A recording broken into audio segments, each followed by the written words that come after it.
Und dann schauen wir uns mal den ganzen Spaß an. Einen schönen guten Tag an alle. Grüß dich, Cisco. Unsere Servus. Unterstützung heute beim First Look. Er hat schon die tiefsten Einstellungen des Menüs und Lenkrad gefunden.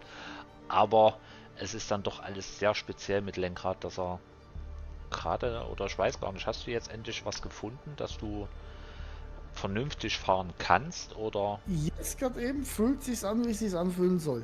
Okay, genau Vielleicht das. ziehe die Autos nach links und nach rechts, kann ja auch sein, keine Ahnung. Ja, hast dauerhaft Schaden. Ja, das kann ja auch sein. Handicap. Ich habe extra Schaden ausgeschaltet, weißt? Also ich sollte ja eigentlich gar keinen haben, also keine Ahnung. Ja. Ja, der gute Cisco hat seinen Stream gerade schon beendet, weil halt wirklich einfach bloß Settings und Setup zu sehen war und kein mögliches Racing. Aber er möchte anscheinend voraussichtlich heute nach der Formel 1, vielleicht so 22 Uhr, ha? Ja, dann geht's aber noch weiter. Vielleicht mal ja gleich noch mal an, dann mal schauen. Ja. Genau, will er auch nochmal ein Streamchen starten. Könnt ihr ja gerne bei Cloud Me Up Cisco vorbei schauen. So, jetzt ist die Frage, sieht man hier gleich wieder irgendwo meine E-Mail-Adresse? Ist mir nicht aufgefallen. Nee. Also hast du ja nirgendwo angemeldet. Ja. So. Anzugfarbe, natürlich rot.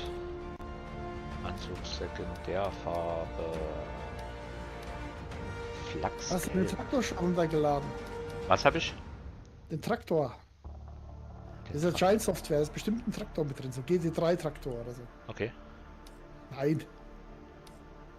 Aber ich weiß, es haben schon Leute versucht, den Traktor reinzumodden. Okay.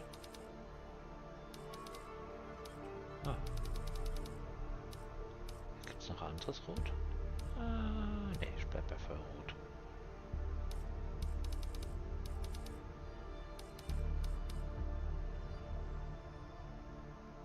Ich muss jetzt natürlich auch so aus meiner Erfahrung von Sim Racing, also von allen Spielen, die ich jetzt schon mal ausgetestet habe, das sind, glaube ich, alle bekannte außer iRacing. iRacing habe ich nicht.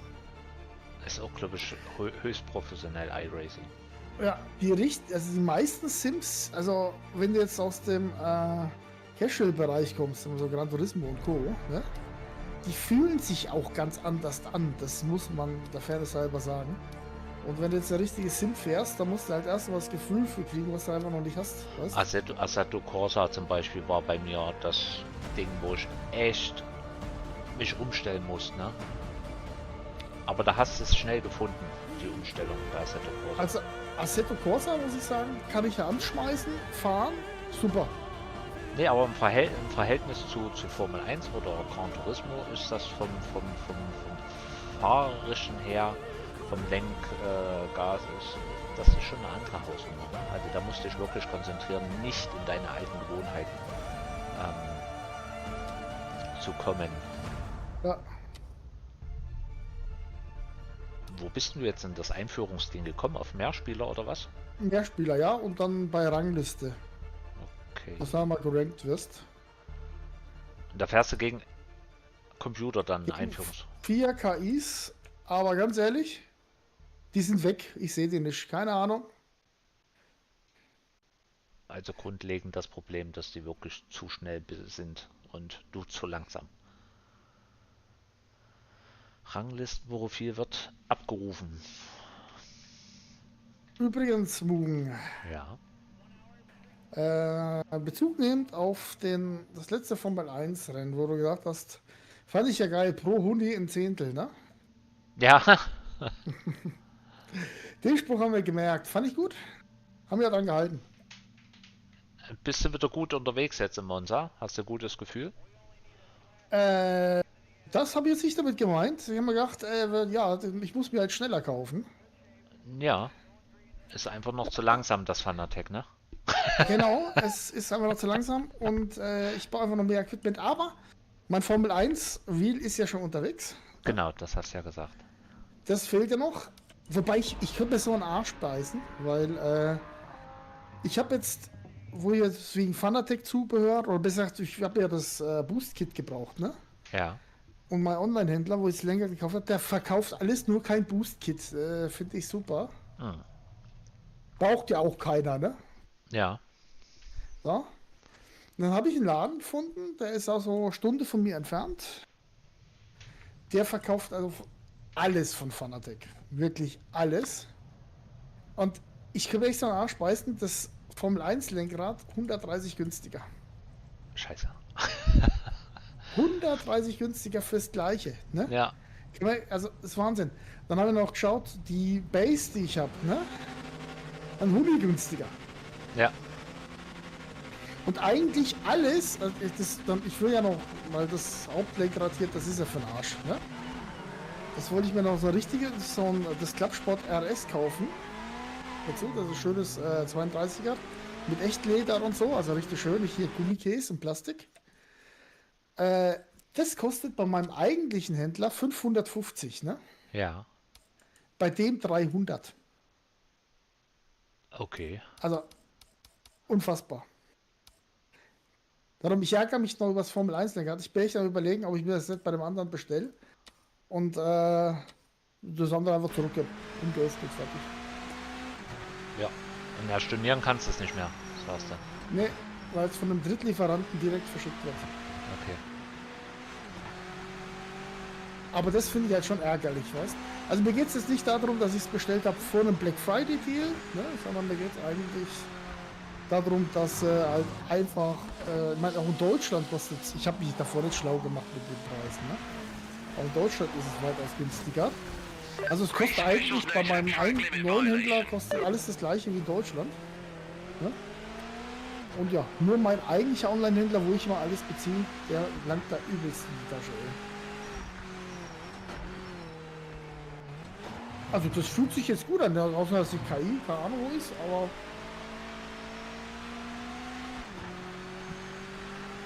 Ja gut, es ist halt der Einranken. Ich gehe mal von aus, die ist einfach ultra stark, um zu sehen, wenn du dran bleibst, dass du ultra stark bist, oder wenn du abgehangen wirst, dass du halt ein Lappen bist. okay, pass auf. Du musst, also ich muss sagen, die ersten 2 Runden bin ich kacke gefahren, ne? Weil kannst du den Test so oft wiederholen, wie du willst. Du musst mindestens eine Zeit fahren, also du musst 8 Minuten 30 musst du das hier schaffen. Es ist eigentlich wurscht, Wie weit die weg wie sind. du fährst oder wie weit die weg sind. Du musst aber 8 Minuten 30 schaffen. Ich bin jetzt auf 9 Minuten 23, weil ich viel Kacke gemacht habe. Du musst 8,30 schaffen. Ja, sonst kriegst du hier das Ranking nicht. Ach du Scheiße, was ist, wenn du es nicht schaffst? Kannst du den Mehrspieler-Modus spielen. Du kannst diesen Ranglisten nicht spielen. Du kannst die anderen, die allen Open Lobbies, die kannst du spielen. Aber ich finde das gar nicht mal so schlecht, wenn du mich fragst. Also ich finde so ein kleines Hindernis oder eine kleine Ja, Hürde, die klar. du erreichen musst, Aber sag ich wie? jetzt einmal, das grenzt ja zumindest einmal die aus, die vom Papi ein Rennspielgeschenk gekriegt haben, stellen es rein, gehen die erstmal in die Open Lobby und wissen gar nicht, was links und rechts ist. Weißt? Das finde ich eigentlich klasse. Ja, muss man gucken, ne? wie gut oder schlecht 8,30 sind. Ne? Also wenn ich hier reinschwitzen muss mit 8 Minuten 30, dann wird es schwierig. Weil ich fahre jetzt eine 1, ich fahre eine 1,7. Das reicht eine 8,30 nicht. Ne, was fährst du? Eine 1 Minute 7 pro Runde. Also die Auf KI 8. fährt eine 1,01 oder eine 1,01. Und ich bin gefahren eine 1,07, hab's nicht geschafft. Also die Ja, KI fährt deswegen. eine 1. Ja, na, aber da schaffst du ja die 8,30 gar nicht, selbst wenn du dich anstrengst.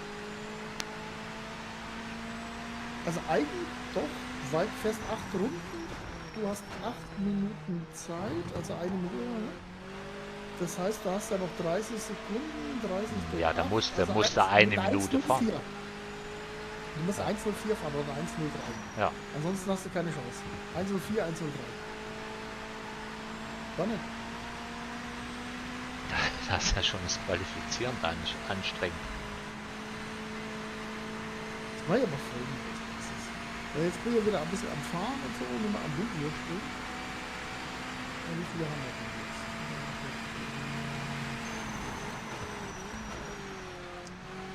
16 Uhr. Ich gehe dann kurz auf den Kopf und gebe noch nicht was zu fressen, sonst putzt der wieder. Da starte ich einfach mal meinen Stream. Bis wie viel Uhr machst du? 17:30 so in der Dreh. Ja, das war. Also, bin gleich zurück. Bis Jo, gleich. bis gleich.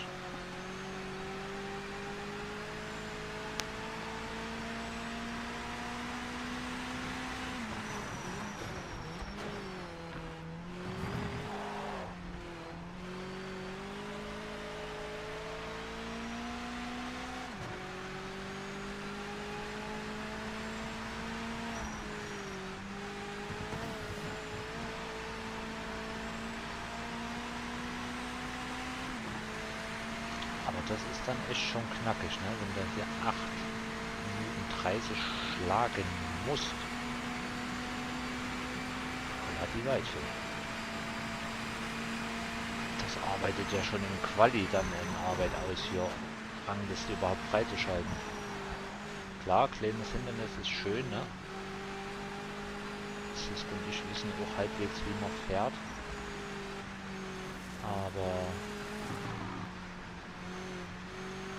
wenn du dann reinschwitzen musst, das ist krass. Ach, schauen wir mal. Er müsste ja dann bei mir dann gleich sagen, hier mein Freund, du bist zu langsam.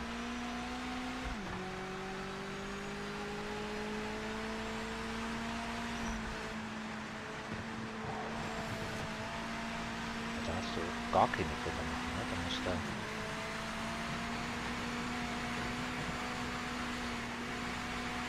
du durchziehen. Ich glaube, das ist jetzt so halbwegs eine Runde, die du fahren musst. 1:03, aber die musst du halt 8-mal hinkriegen.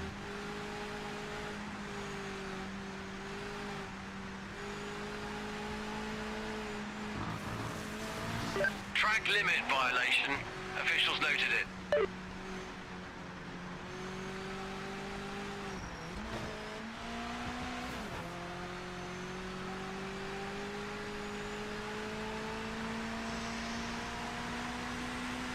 Aber bisher noch keine totale Katastrophe.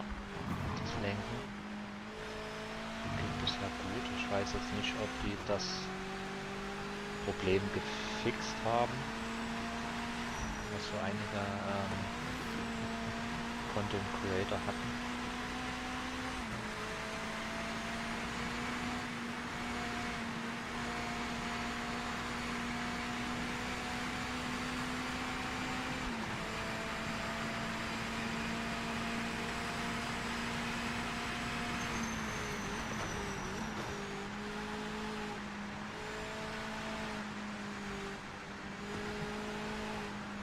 Ach, die Kurve, die kommt immer. Track limit violation. Officials noted it. Ja, wenn du immer Wiese bist, dann war's das.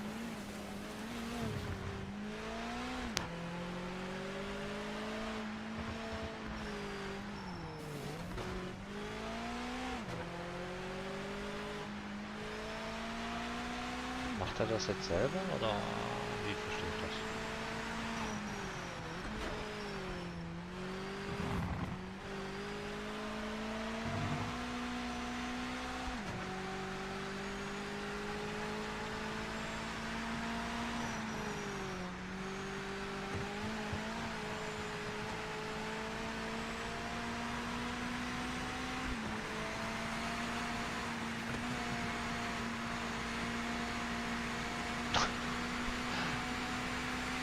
Also Strafenregister, jo. Da werde ich mich freuen tatsächlich. Just one more lap to go.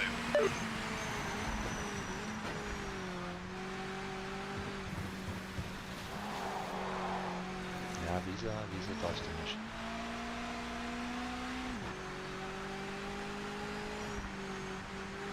You're getting lap, mate. Let them by. Don't hold them up. Das ist ein Ziel, warum soll ich die vorbeilassen?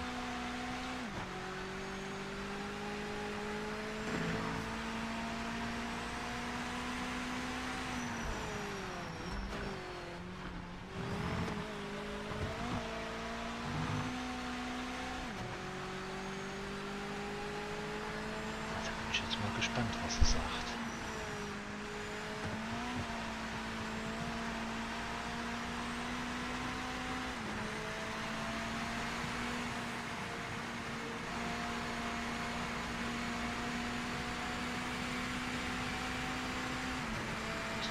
du eine Gesamtzeit, was man gefahren ist? Checkered flag, mate. It's over. We knew it'd be tough out there. 9 Minuten. Ups. 9 Minuten 24. Leider hast du den Lizenztest diesmal nicht bestanden. Plus 49 Sekunden. 8,30. Ne, eine 8,40 musst du fahren. 8,45. 8,45. 8,45. Was für 8,30? Eine 8,45, die fahren eine 8,18. Und wie sieht's aus? 9,24 gefahren, aber halt eben mal Haufen Zeug. Aber wenn ich hochrechne, musst du eine 8,45 fahren bei mir. Ach, nein. Kann gar 9, nicht sein. 9 Minuten 24 bin ich gefahren und ich war 49 Sekunden zu Ach, stimmt, langsam. ja. Ja, hab mich verrechnet. Ja, gut. Dann sieht es, glaube ich, schon wieder, weil ich bin jetzt eine 1,03 gefahren. So. Dann könnte es schon wieder hinhauen. Das sollte möglich sein, ohne Strafen. Verbessern? Verbessern ist dann Neustart, ne? Gehe ich Ja. mal von aus. Oder Hauptmenü. Nee. Dann bist du wieder draußen. Aber das freut mich übrigens mit deiner Zeit. Die Gesamtzeit. Was bist du gefahren? Eine?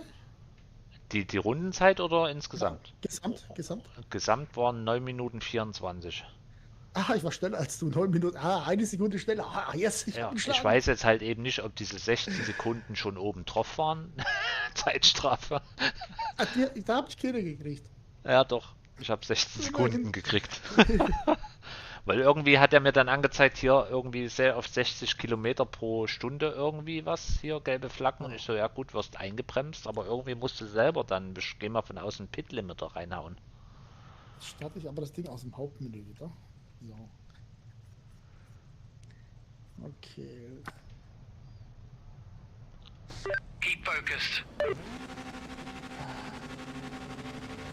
Übrigens, meine Strategie funktioniert, wenn meine Frau im Krankenhaus liegt und da oben, ne, kann ich mir kaufen, was ich will. Hä? Warum?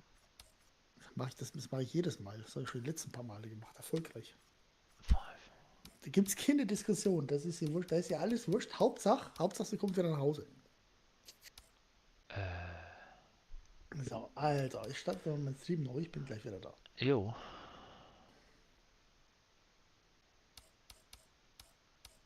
Wieso lässt er mich jetzt nicht voll? Und jetzt geht das genauso los wie beim Cisco. Wieso lässt er mich nicht losfahren? Ich habe doch gerade auch nur Gas gegeben.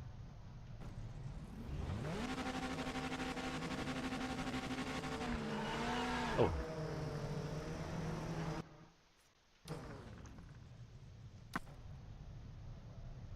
Good luck, mate.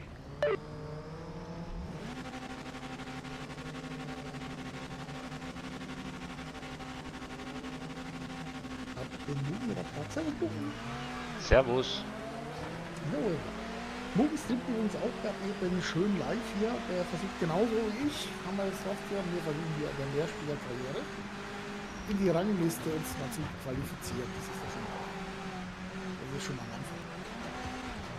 Aber es wird spitzig. Haben wir schon festgestellt. Aber Ja. war schneller als er. Eine Sekunde. So, okay. Lizenztest. Also ich glaube, wir landen beim absoluten Noobs, oder? Kann das sein? Wenn ich die Zeit dann erstmal schaffe, ja. Also wenn ich jetzt schaue, ist ja das Miese jetzt bei anderen Streamern, die halt die Chance gehabt haben, das Wochenende zu üben. Mir nicht. Nee, wir sind ja auch keine Top-Streamer. Ne. Finde ich übrigens fies, weil ich mache ja nur Racing-Content während der Kanal und hab mittlerweile hochgerechnet an die 6000 Follower. Das ist, hätte ich da auch so einen Key kriegen müssen, oder? Natürlich. Der Boom natürlich auch. Ja.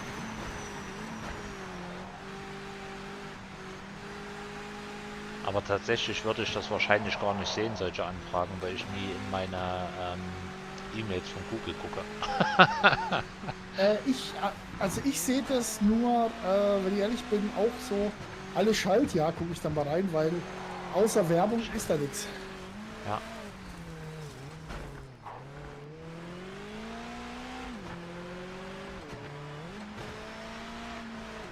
Also mal schön die Karte verrissen. Wo ist denn der Pit-Limiter? Ich verstehe es nicht. Oh, ich krieg die Krise. Und nachdem wir im ersten Stream noch nicht so lange rumgemacht und dann irgendwann ist die Karre nicht mehr gefahren, hat kein Gas mehr angenommen, bis ich mal rausgefunden habe, ich habe die ganze Zeit Pit-Limit da drin gehabt. Bin ich nicht gewohnt von den Spielen, die ich sonst spiele. Tatsächlich habe ich keine Ahnung. Ich muss immer beim Start selber hochschalten. Das verstehe ich Okay. noch nicht ganz. Also den ersten Gang muss ich selber reinwerfen und dann schaltet er erst selber. Automatisch immer eingeschaltet. Nachlaufgas, Herunterschaltschutz. Immer eingeschaltet. Boxenbegrenzer. Ja, es wird dann mal Authentisch. Zeit, dass du selber schalten lernst, ne? Nee, das bei allem Respekt bei Formel 1, weißt du, bin ich Nee, voll. da bin ich ja raus, das erste Mal noch. Das habe ich mir ja noch nicht getraut, sorry. Das, Also das, es geht. man Ich kann's kann's. ja, aber ich würde halt eben, auch wenn es respektlos ist, ich würde wahrscheinlich dann auch immer hinten rumgurken wie Jan und da hätte ich dann tatsächlich keinen Spaß am Spiel, muss ich ehrlich sagen. Gut, das sehe ich jetzt anders, weil ich habe damit kein Problem, hinten rum zu gurken. Das ist mir egal. Ja, Aber bei Formel 1 ist ja mit Schalten, ERS, DRS, hast du nicht gesehen, so im viel. Menü rumfummeln Ja, und du weißt, in so einem Spiel wie hier, was musst du jetzt machen? Du musst eigentlich nur schalten und fahren. Das ist eigentlich easy, ne? Aber bei F1, das ist. Ich glaube, das ist auch, eigentlich der Jan sagt es auch richtig. Es ist wie bei allem eine Gewohnheitsgeschichte. ja, der Vorteil halt bei vielen, vermute ich mal, weil ihr auch Führerschein habt, ne? Ich habe ja nicht mal einen Führerschein, also ich habe kein Gefühl für Schalten oder sonstiges. Das ist, nee, tatsächlich habe ich da keine Lust drauf. Ja, aber gut, du musst es auch sehen. Ich fahre mittlerweile Privatautomatik. Also ich schalte auch nur. Ja,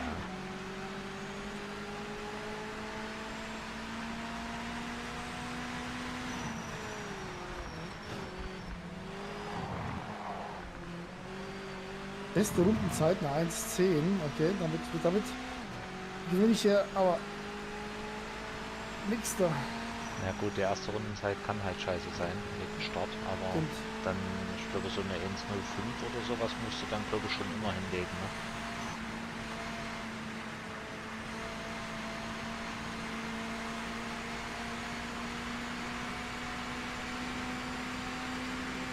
Ich habe eine Durchschnittsbestzeit von 1,03.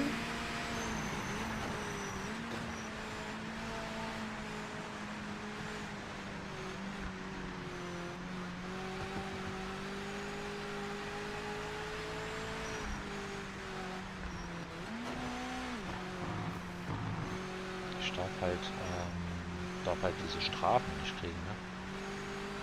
Also immer so ein bisschen eingeht. Ja, Wenn man bei dieser knackigen kurz rechts, links, rechts. die Schikane ist mies, ne? Ja. Du musst Ja, halt, fast die Karte jetzt verrissen. ja, du musst halt versuchen gerade durch, weil wenn du da mitlenkst, dann haut es das Auto mal weg. Das Problem habe ich momentan nicht. Also ich würde mal sagen, ich habe die Karte gut im Griff. Aber gut im Griff heißt ja nicht, dass man schnell ist, ne? Ja. Also Ende Startziel sehe ich noch den Gegner in Runde 3. So, was haben wir mit der Zeit verbessert? Beste Zeit ist eine 1,06.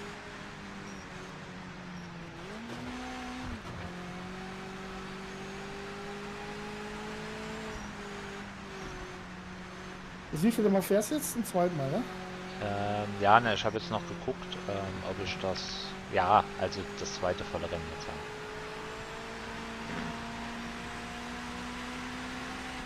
Also das fühlt sich, also der MX5, muss ich sagen, der fühlt sich jetzt gut an.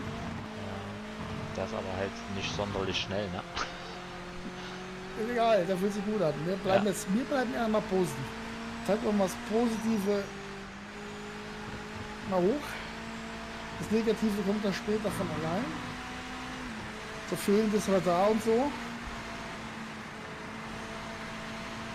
Ich habe noch nicht verstanden, wie du das Hub verstellen kannst, weil ich hätte gerne diese Spiegel woanders. Aber Ich weiß nicht, ist das hier genauso wie bei Rennsport? ich vermute mal, du brauchst dafür zwangsweise einen Controller.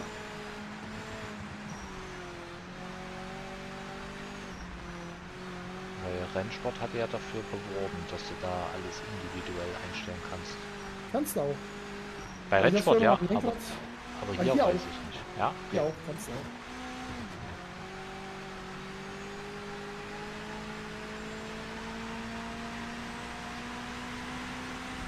Potenzial habe ich auf eine 1,03. Also das ist, ich glaube, wir kriegen das schon noch hin. Oh, Strafe. Nächste Rundenzeit ist eine 1:03 glatt bei mir gerade. Also wenn ich die konstant halten kann, dann sollte es eigentlich passen.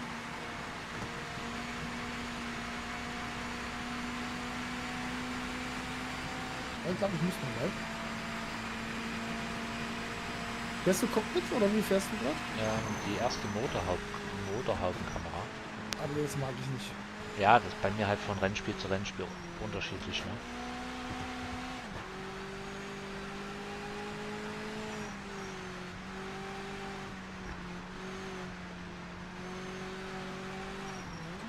Warte, ich kann mich bremsen müssen, damit ich durchfahren Also wenn man so ein bisschen eingeprüft hat, ne? kann. Ja, Dann das geht's. sind die Runden, ja.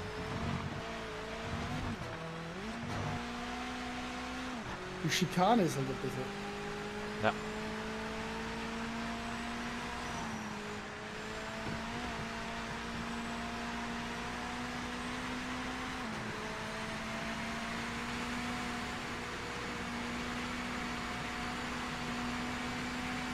Ich überlege gerade, aus welchem.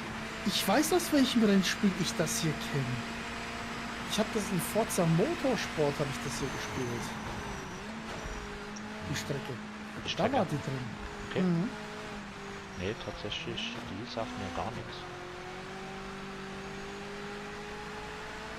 Und ich glaube, wenn ich das richtig gehört habe, hier gibt es auch so ein bisschen Streckennamenprobleme. Also nicht jede Strecke hat die offiziellen Streckenbezeichnung. Ja, aber das verstehe ich ein Stück weit. Wir haben die Namensrechte nicht gekauft. Ja. Aber es ist immer noch die gleiche. Ja.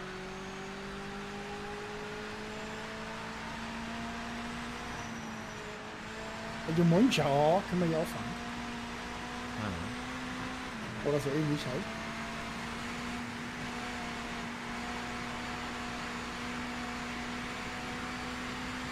Gut, ich muss ja sagen, ich fahre natürlich ja ohne Hilfslinie. Also das habe ich ja raus, das Gedöns. Ja, die habe ich mir jetzt gerade mal angemacht, um die Zeiten überhaupt zu schaffen. Ich habe jetzt tatsächlich keine Lust hier 160 Mal diese Runden zu fahren, bis ich das dann mal schaffe. Also hier- ich bin jetzt auf 9:03. schon mal 20 Sekunden. Ja. 9 Minuten Ach so. 03. Okay. Wir fehlen jetzt 28 Sekunden, aber die sind noch drinnen. Meine Bestzeit war eine 1:03. Die sollte eigentlich reichen jetzt. Ich werde ja immer besser, also von dem her. Was nochmal? Wenn es gut läuft, mache ich gleich die 1:01.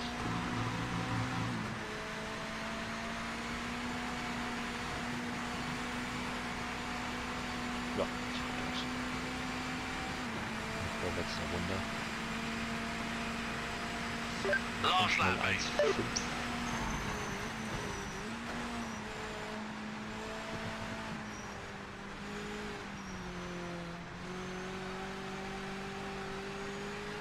Nein, oh, jetzt geht der Arsch weg. Ich fasse es nicht. Ich fahre die Kurve genauso wie immer. der letzten Runde. Du willst mich doch verarschen.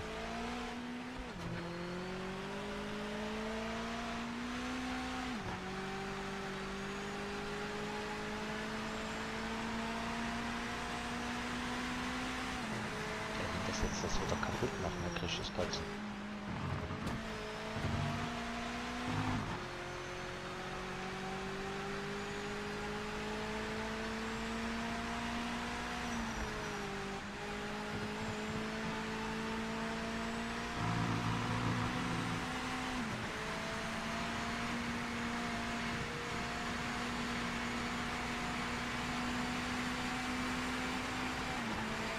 Entschuldigung, Strafe, scheiße. Da habe ich zu viel Nice job. gewollt. You ran it to the end. That's points on the board. Hä? Was? Warum was? Hä? Leider hast du die PM. Warum sind das jetzt auf einmal wieder 8,35? Jetzt war ich 0,294 zu langsam. 0, 0,294. oh, Warum ist das jetzt 8,35 auf einmal? Vor uns waren es 8,45. Umso näher ich drankomme an die Zeit, weißt du, umso niedriger machen die Zielzeit. Ihr wollt mich doch... mal in der Absicht. Oh. Okay, das geht mir schon ein bisschen auf den Sack, ne? Ich hatte bloß diese eine letzte Runde, die erste Kurve, kam auf einmal der Arsch beim Beschleunigen. Und schon den Test nicht bestanden. 103. Kann man hier sich nicht die Ranglisten-Lizenz für einen Zehner irgendwie dazu kaufen oder sowas? Was halten die denn davon? Neustarten, das wird ja nichts. Hier ist übertreibe ich es wieder. Aber ich glaube. L3 haben wir gesagt. Fahrhilfen. Ich mache sie mir auch mal die Ideallinie an. Kann ja nicht schaden, ne? Vor allem, ich war gar nicht mal so viel langsamer in meiner schnellsten Runde wie die Top-Leute, ne? Die sind eine niedrige 1:01 gefahren, ich eine 1:01,5. Also Pace ist gut, aber ich verstehe es nicht, warum der mich jetzt wegen 0,294 Nochmal neu Start. Scheiße. Ich hab vergessen, den Gang einzulegen. Man muss ja sehen, in der ersten Runde sind dann der Reifen ja noch kalt.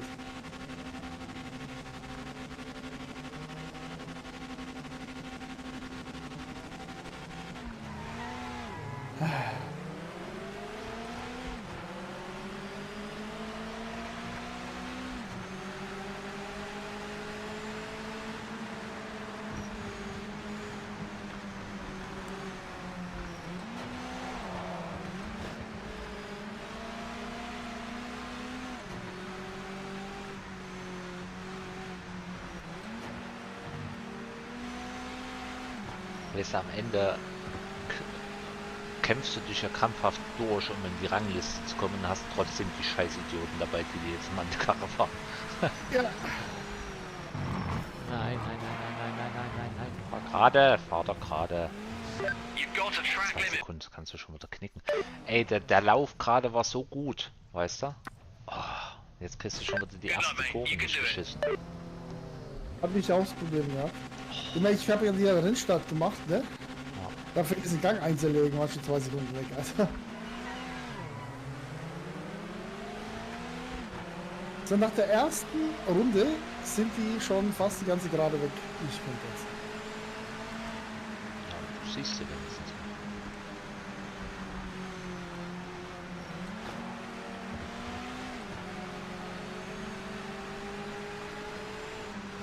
Gut, aber wenn das ist ja nicht die Messlatte, da Erster zu werden. Ne, Geht ja nur um die reine Zeit.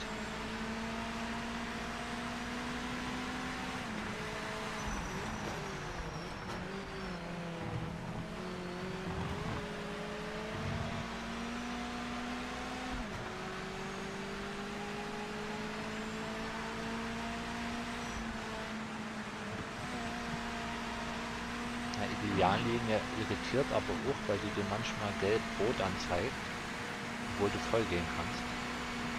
Wo du nur lupfen musst. Ja, aber das ist halt eben auch das Ding von der Ideallinie. Ne? Aber Ja, wenn die ist ab und zu auf einen gewissen Fahrzeugtyp abgestimmt und fertig. Was aber nicht mit dem zu tun hat, was du eigentlich fährst, weißt? Das ist, ja. aber wenigstens sieht sie hier hübsch aus.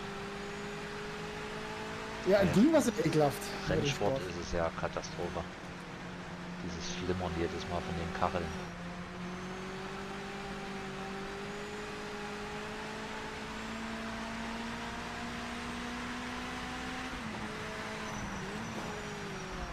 Schwarz noch Reifen schon und hinten raus greife ich dann die KI an. Mach das.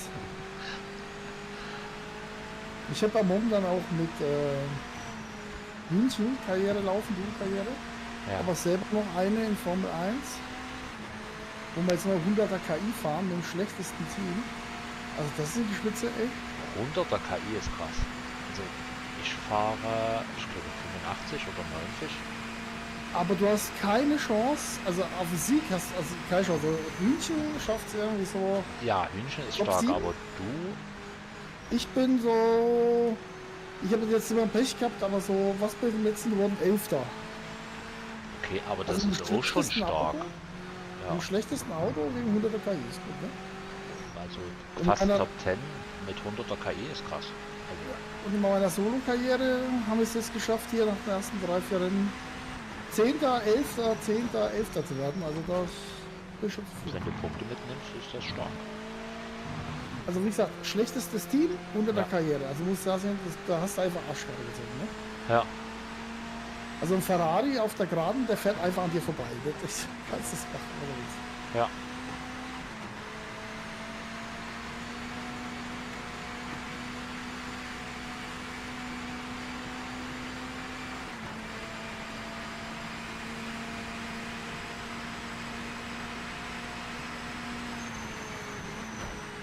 Also tatsächlich kann ich jetzt die 101 konstant fahren.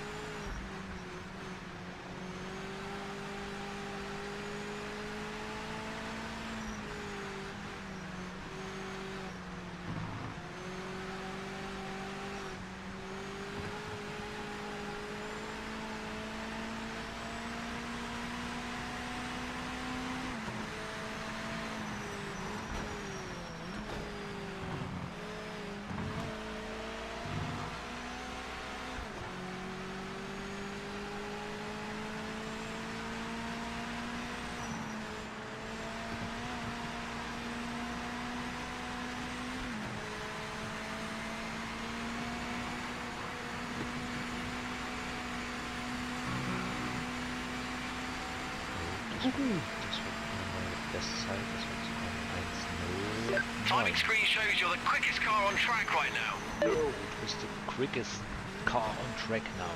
Schön. Also die Ansage ist cool, würde ich noch mehr feiern, wenn es auf Deutsch wäre.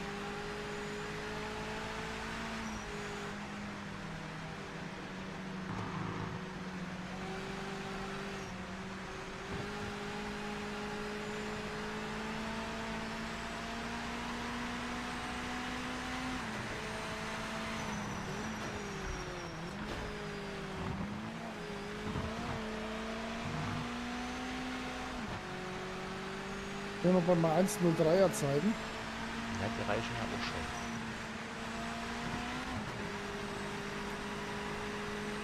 Tatsächlich in Runde 5 war ich 3 Sekunden hinter den Top-Leuten verfolgt. Ja. 3 Sekunden? Okay. Ja. Der 18. Ich sag jetzt, die letzte Runde wird wieder spannend, die darf ich halt nicht verkacken. Sonst sehen die Zeiten gerade gut aus. Und wenn dann jetzt wieder eine andere Zielzeit ist, dann krieg ich das Kotzen. Dann können sie mich mal am Arsch lecken. Wenn ich jetzt auf einmal doch wieder schneller fahren muss.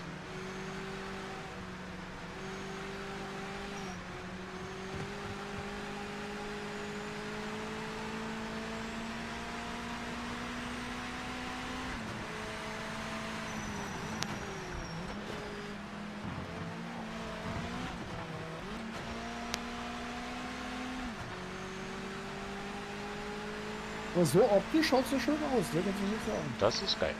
Das ist wie mit den Rasenforms, wo du gesagt hast, das würde mich tatsächlich auch freuen. Das mit dem Rasen fand ich cool.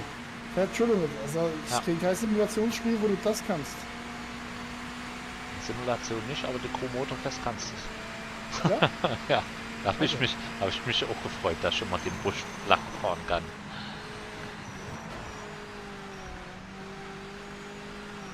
Aber Simulation wüsste ich jetzt halt nicht. Ich glaube, Formel 1 gibt es das auch. 1-0-2. Ja, das geht unter der Richtung.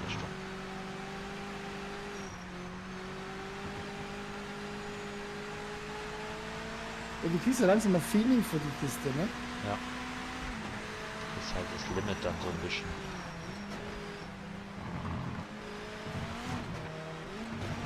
Ach Gott sei Dank war das kein Track-Limit.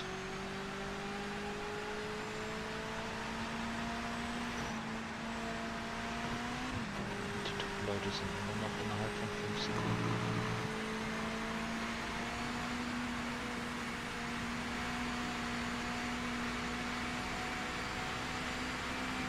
Ich hoffe halt, das Steuerungsding haben sie klein Griff gekriegt jetzt durch den Development. Last lap, white flags out. Weil wenn Stay GT focused fahren and give nachher your wieder eine best effort. Katastrophe ist, weil ich wirklich das Auto jedes Mal raustrete in der Kurve.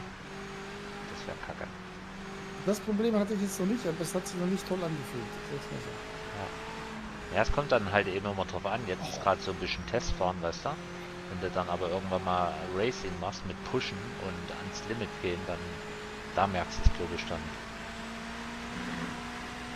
Nur, dass ich gesagt habe, ich muss ja eine 8,35, ne? Ja, also war es zuletzt bei mir. Ich bin gespannt, was er gleich Ich kann sagt. eine 8,39,6. 4 Sekunden. Ja, bei mir waren es vorhin 0,293 oder sowas. Also ich bin jetzt, glaube ich, dicke drin in der Zeit. Ich bin gespannt. Muss man mal. Ja, ich bin jetzt auf Start hier. Das wird wieder eine 1:01 werden. Well done, you stuck with it to Oh, the end. We know Gott for sei next time Dank. you need a few more tenths a lap. Kraft? Ja, du hast den per Lizenzstand bestanden und die folgenden Einstufungen erhalten. 67 Abteilung 3. Oh wow, das klingt, klingt ja wie bei irgendwelchen Ja, Ämtern. 67 Abteilung 3. Du kannst jetzt auf Online-Ranglistenrennen zugreifen. Du kannst auf Abschließen klicken, um dich für das Online-Ranking anzumelden. Dir wird die oben genannte Bewertung zugewiesen und du kannst den Lizenztest nicht erneut versuchen. Du kannst den Lizenz auch so oft wiederholen, wie du möchtest.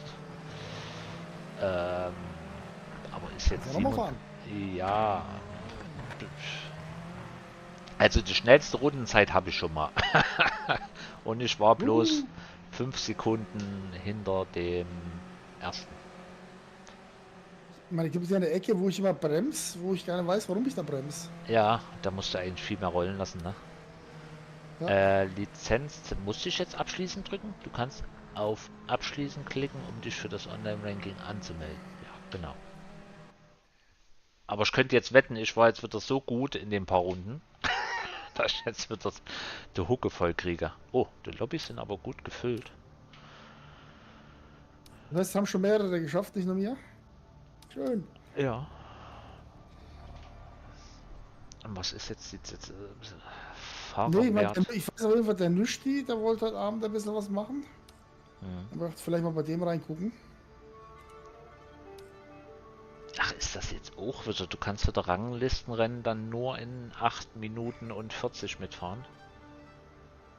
Ja, das finde ich eigentlich okay. Also ich kenne das auch von anderen Rennsimulationen, wo du quasi immer so fixe Racetermine hast. Und das finde ich eigentlich noch cool. Das Blöde ist halt, wenn du als Streamer, du hast immer diese Wartezeiten, das ist nicht so der Hit. Ja, na, das ist dann wahrscheinlich wie bei Le Mans Ultimate, dass du dich wirklich bloß auf auf die eine Strecke konzentrierst, die dann alle 2 Stunden ist, weißt du?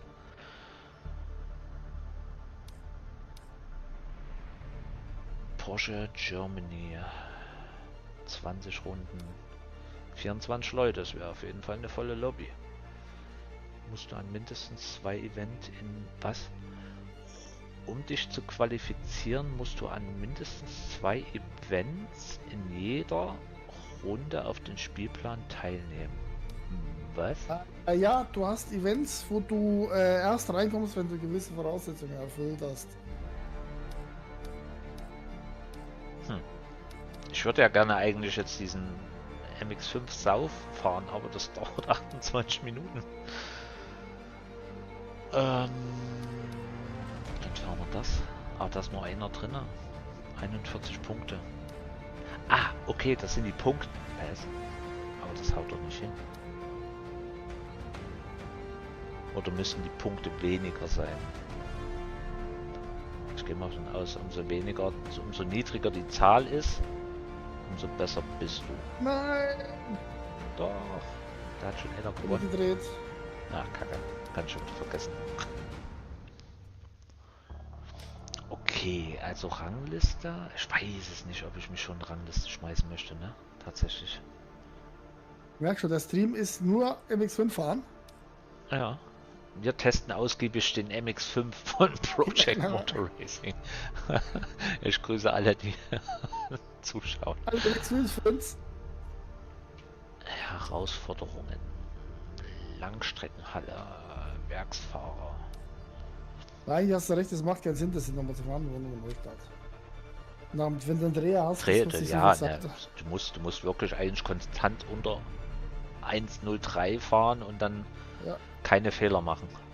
Ja, das habe ich jetzt gehabt, 103. Ja, aber konstant halt eben. Wenn du umso niedrigere Zeiten du dann hast, umso mehr Luft hast du dann hinten raus mal, ne?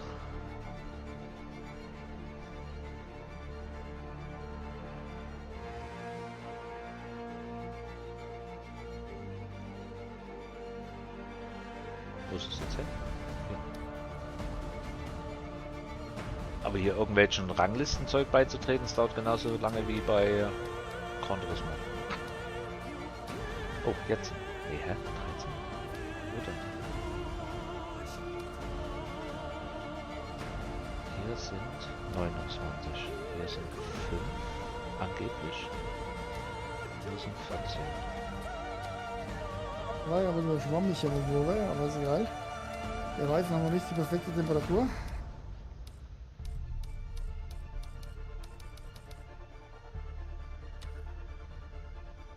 Ich glaube, ich brauche ein besseres Lenkrad. Technik ist schuld. 12 Runden. Abteilung 3. Diese Abteilung 3. Wie bürokratisch will ein Spiel sein? Project Motor Racing, ja. Abteilung 3. Ja, ich bin ja mal gespannt, in welcher Abteilung du landest. Wahrscheinlich für schwer erziehbare Autofahrer. Wahrscheinlich. Oh.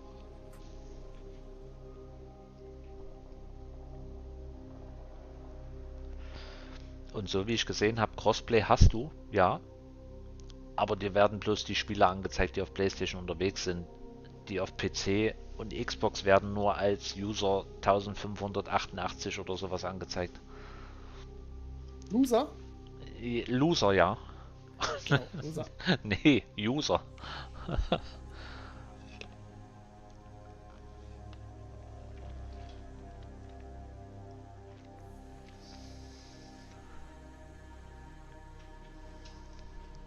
So, wie viele Minuten habe ich noch? 3 Minuten.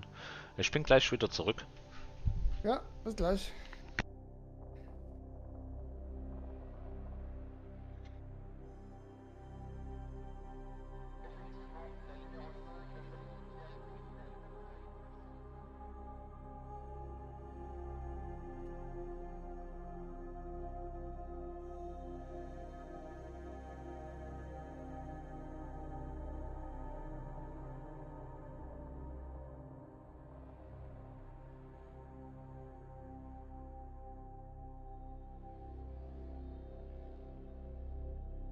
Purple Time!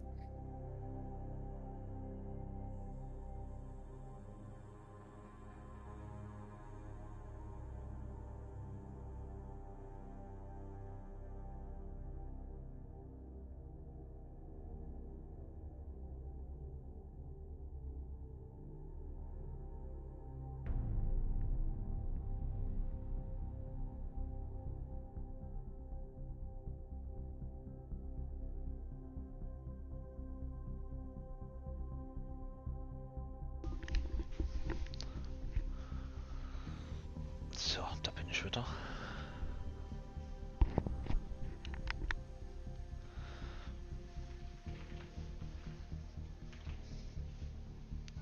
Runde 5 Meisterschaft endet in 5 Tagen und 8 Stunden. Okay. Ja, da kannst du auch so an Meisterschaften ja mit teilnehmen. Ich weiß nicht, wie das genau funktioniert. Ja. Aber schade, dass das hier halt eben, ich glaube bei Le Mans Ultimate habe ich das immer gesehen, ja, du kannst immer ein Event anpeilen und dann kannst du da aber immer Testserver, kannst du dann Probe fahren, Training fahren und sowas. Aber hier scheint es das nicht zu geben.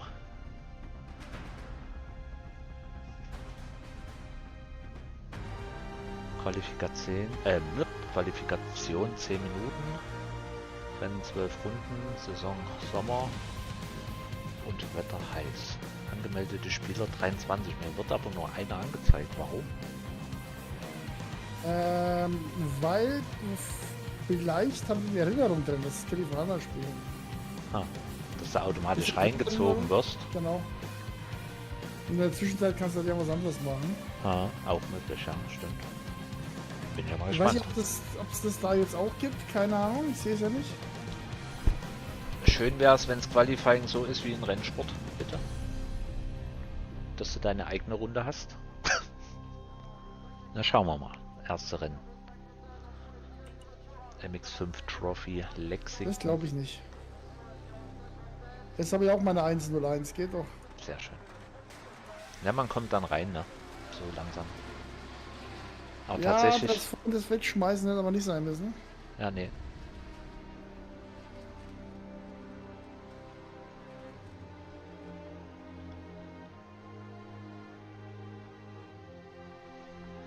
Der royale Roller ist auf jeden Fall schon in der Lobby mit 41 Punkten.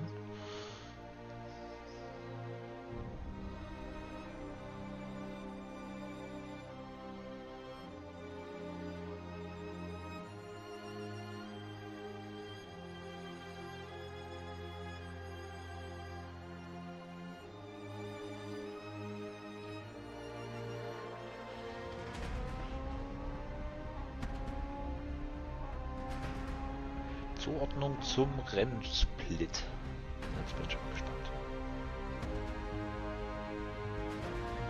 Und vielen, vielen Dank an alle, die reinschauen. Ich hoffe, ihr hattet einen angenehmen Tag. Und helft mir jetzt hoffentlich zum ersten Rennsieg.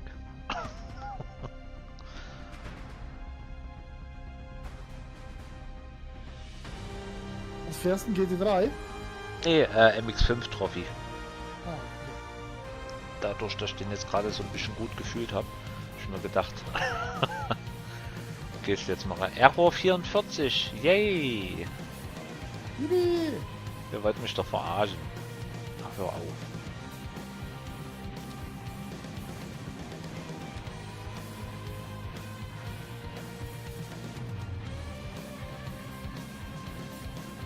Und jetzt? Starten Sie zum Beginn den Stopp. Okay. Angemeldete Spieler 1. Ach, du willst mich doch verarschen. Dann wartest du jetzt hier 10 Minuten, weil du denkst, das ist das schnellste Rennen. Dann fliegst du raus. Oh nein. Und es startet halt einfach nicht. Das habe ich aber auch schon erlebt, auch in anderen Spielen. Ich bin ja auch bei Gran Turismo bei den Events da schon rausgeflogen. Ja, und jetzt wartest du wieder 18 Minuten aufs nächste. Okay, das ist Arsch. Das ist einfach nur Arsch.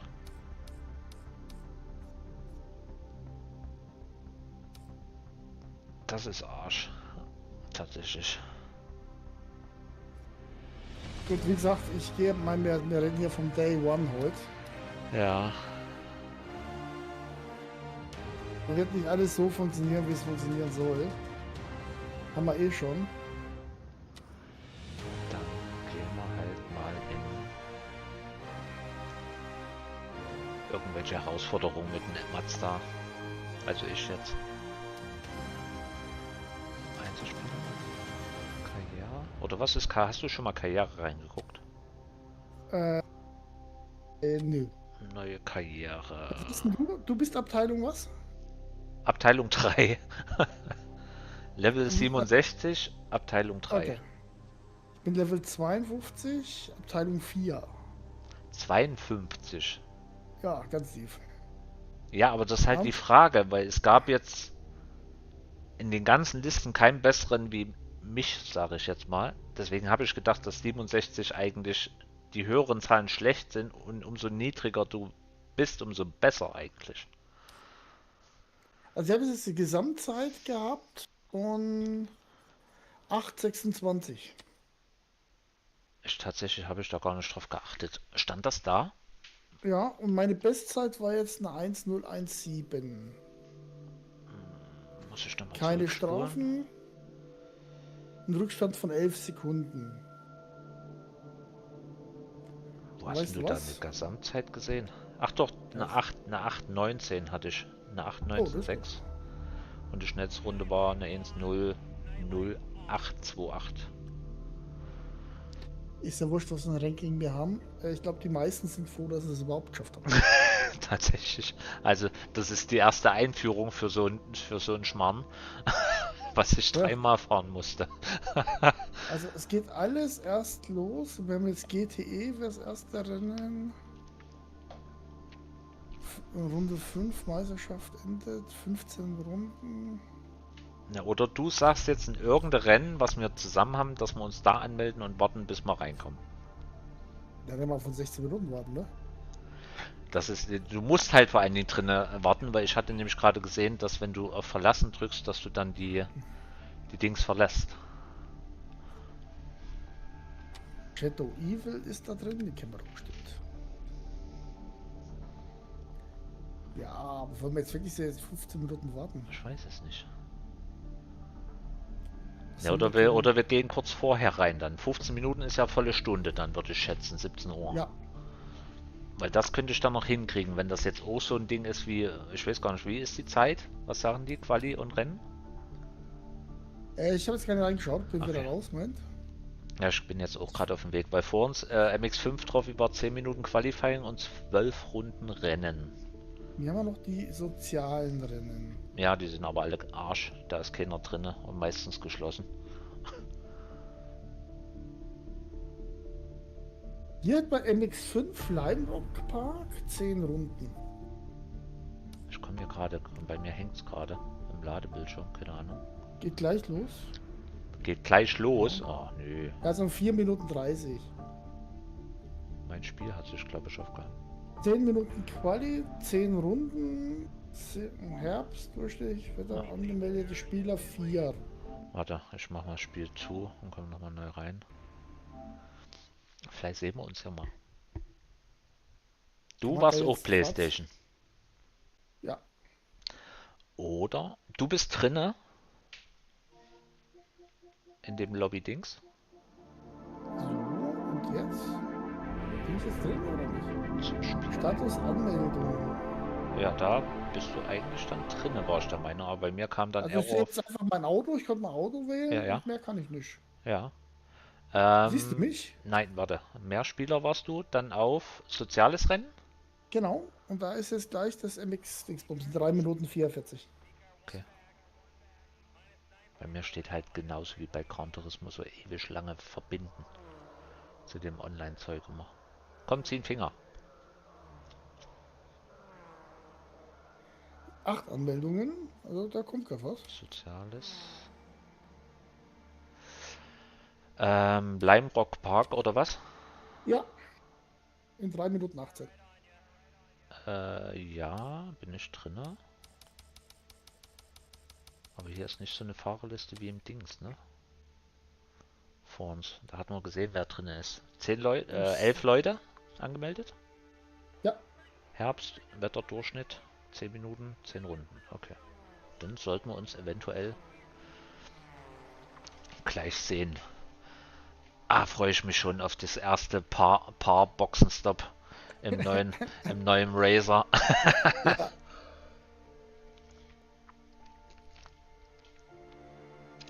Aber tatsächlich Ich scheint bin das. auch ehrlich gesagt, am Überlegen.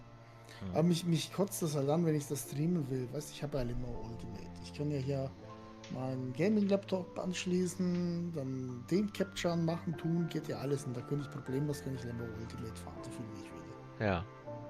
Ne? Ich habe ja die PC-Version. Aber ja. Was mir ja stinkt, ist, mittlerweile hat GeForce Now Lenkradunterstützung. Ja. Aber weißt du was? G29, G93, 900. Na, die Das Einsteiger-Dinger. G29 und das 923 oder was? Super. Einsteiger-Lenkräder. Ja, ein Traum. Ne, tatsächlich habe ich jetzt immer mal ein paar Rennen hier, Le Mans Ultimate, hier diese 4 Stunden Le Mans oder 4, ich glaube, ich habe auch schon mal, ne, 8 Stunden war, glaube ich, das letzte. Ich glaube, der Dave Gaming, der ist 24 Stunden Rennen gefahren. Also vom Zuschauen-Faktor ist das echt spannend, ne? Selber fahren höchstwahrscheinlich nicht, aber Ja, aber wer will denn schon 4? Also, wer fährt denn 4? Also, nee, die Zeit habe ich gar nicht. auch 24 tatsächlich, oder mal 8 Stunden, also wenn so eine Möglichkeit gäbe bei Gran Turismo, boah, definitiv, würde ich mit irgendeinem würde ich Wenn du bezahlen das dafür. entwickeln musst. Ja, das machst du doch im Racing nicht, da Aber gehst du 24 Stunden Rennen kommen jetzt zu Gran Turismo übrigens. Ja, nee, aber so sage ich mal 4 Stunden. Wenn du 2 Leute hast, kannst du 2 Stunden fahren. Weißt du, kannst du ja machen, entweder fährst du einen 2 Stunden Stint oder fährst 1 Stunden Stint und wechselst dann halt zweimal. Ach Oder so, viermal. meinst du das, ja? Ja, Aber selbst dafür hätte ich gar keine Zeit, sorry. ja, nee, na klar, 8 Stunden. Meine Frau hält mich dafür bekloppt, du, sorry. Ja, ne, aber Zu 4 Recht. 4 Stunden kriegst du da auch hin. 8 Stunden, klar, Ja, das das kannst du machen, wenn du alleine bist, ohne Kinder, ohne Frau, ja. Hätte ich auch Bock drauf, aber würde ich nie schaffen. Aber 4 Stunden? Ey, das ist so schön an dem Fanatec. Du hörst nix. Ja. Nix. Aber kostet halt eben Einfach auch ein paar nix. 100 Euro für jedes Dezibel weniger. Ja, gut, ich habe jetzt mittlerweile noch Bestellung rausgeschickt. Ich hänge noch ein Plus dran. Ja. Wenn du verstehst, was ich meine. Ja, ja. Hm? Eine Sekunde. Mal gucken. Ich hoffe jetzt nicht schon mit der Fehlercode. Spielersucher startet. Ja, läuft. Hast du das jetzt verstanden, was ich meine mit Plus? Na, noch ein paar Nullen mit dran. Bestellungen, oder? Also ich habe ja das DD Pro, oder? Ja. Das Pro habe ich jetzt gestrichen, da kommt ein Plus hin. Also das nächstbessere, was du erklärt hattest. Ja. Ist auf dem Weg. Angemeldete Spieler 43. Und da gibt es das dann wieder zurück, das andere. Nee, ich behalt's. Dann habe ich noch einen Ersatz. Ja. So, und dadurch, dass es 43 Leute sind und das jetzt wahrscheinlich auf irgendwelche 12er-Gruppen aufgeteilt werden, sind wir bestimmt nicht in derselben Session. Wissen wir nicht. Es ist spannend. Also, liebe Zuschauer, das ist jetzt der Moment. Kommen wir rein in die Lobby. Wie lange geht das? Sitzung beginnt in Starten. Spielersuche. Status Spielersuche. Verstehe ich nicht. Vielleicht tut er noch mixen. Hä? Spannend. Ja gut, theoretisch könnte ja 32 drauf. Ne? Also, so viel zur Theorie. Ja, ich weiß nicht, wie der das jetzt aufteilt, keine Ahnung. Also was ich mir hier vorstellen kann, sind so, dass du sagst, also als Livestream finde ich das halt schwierig, weil wer guckt denn dir jetzt hier eine halbe Stunde zu, wie du drauf alles ist? Nee, da musst du deine Streams wirklich so planen, wie die Rennen startet. Dass du sagst, ja, wie zum Beispiel ich bei Gran Turismo 5 Minuten vor dem Cup gehe ich in den Countdown rein. Das kannst du hier auch bloß machen. Da kannst du nicht sagen, hier Punkt 15. Ja doch, wenn das immer, ich weiß jetzt nicht, wie die Taktung ist, ob das alle 20 Minuten startet. Aber höchstwahrscheinlich, dass du da so die Streams startest, wie dein Rennen, was du fahren willst. Aber tatsächlich geht es hier irgendwie nicht. Aber es kam noch kein Error wie vor uns. Traue mich auch nicht, irgendeinen Knopf zu drücken. Aber tatsächlich, ja, na, wenn du wieder Kreis drückst, da verlässt sie ja automatisch das Rennen. Aber tatsächlich, ich weiß nicht, wie es bei. Gut, heute habe ich noch nicht geguckt. Aber diese ganzen Streams, die ich gesehen habe, da waren nirgendwo Multiplayer dabei, ne? Das war immer bloß Ja, dieses. guck noch nicht, da war ja gesperrt. war das noch gesperrt, ja? Okay. Oder es gab's halt nicht. War halt nix, war halt tot. Ja, oder war verboten halt wahrscheinlich auch. Nee, die haben ja, das waren ja nur 5 Nasen, so bös gesagt, weißt du? Und dann hast du halt 10 Nasen, die so ein Ding gekriegt haben. Und die streamen zu unterschiedlichen Zeiten, da wird das nichts. Hm. Ist das jetzt abgestürzt oder? Also Fahrzeug auswählen kann ich schon mal nicht mehr drücken. Ist aber ruhig, dass du den Knopf drückst. Ja, ich habe jetzt auch Kreis gedrückt und da geht automatisch raus, ohne zu fragen, ob ja oder nein, wie vor uns. Ach Ist schon wieder Mann, vergessen? ja, der verbindet bei mir gerade, ja. Weil vor uns hat er gefragt, ob ich wirklich verlassen will oder nicht, aber diesmal hat er komplett gleich rausgegangen. Ach Mann. Aber das, ja, das ist ja, Ja, ja ich bin jetzt klar. da raus. Klar ist es Day One, aber Gut. Multiplayer muss doch funktionieren. Das Oben, muss. nächster Versuch, 1 Minute 30, komm. Ja, ich habe aber gerade bei mir hier verbinden die ganze Zeit stehen. Bei mir geht das nicht irgendwie, keine Ahnung. 1 Minute 25, das ist eine Zeit. Ja, das Verbinden muss halt weg. Habe ich irgendeinen Download im Hintergrund? Nö, ist kein Spiel-Update. So. Aber ich habe wenigstens eine erste Trophäe gekriegt, Online-Lizenz. Wuhu. Hast noch eine Minute. Jetzt soziales Rennen. Gleich ums Erste. 55 Leute.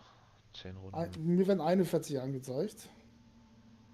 42, Jetzt 43 Jahre. 43. So.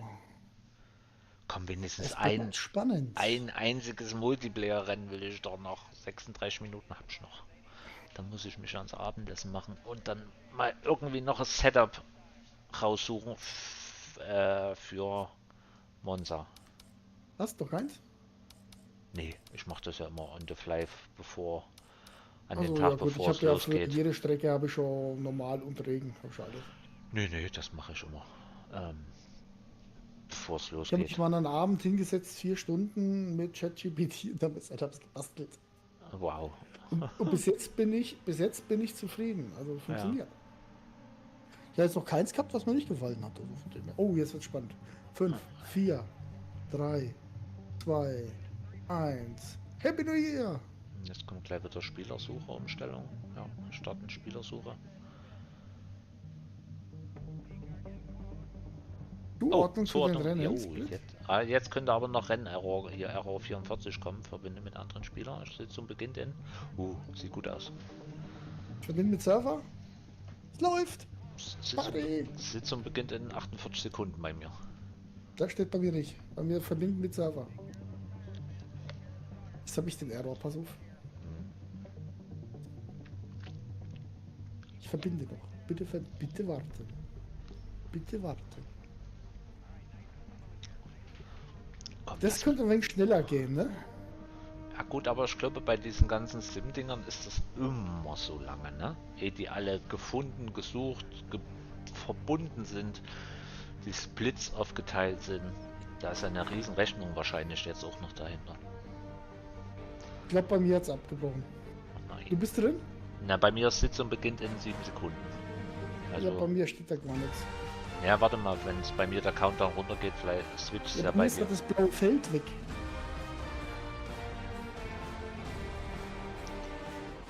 Jetzt zeigt es bei mir die Strecke. Auf Ja, dem das Weg ist- zur Strecke. Also warte auf andere Ich Spieler, glaub, 11 da von bin ich 15. Naja, warte mal.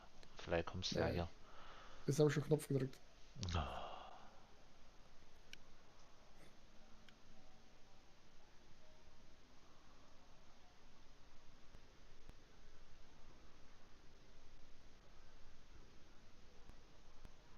Das wäre sogar die Strecke, die wir gerade in der Lizenz gefahren haben. Da habe ich halbwegs Streckenkenntnis jetzt. Ja, ich probiere es halt hier nochmal.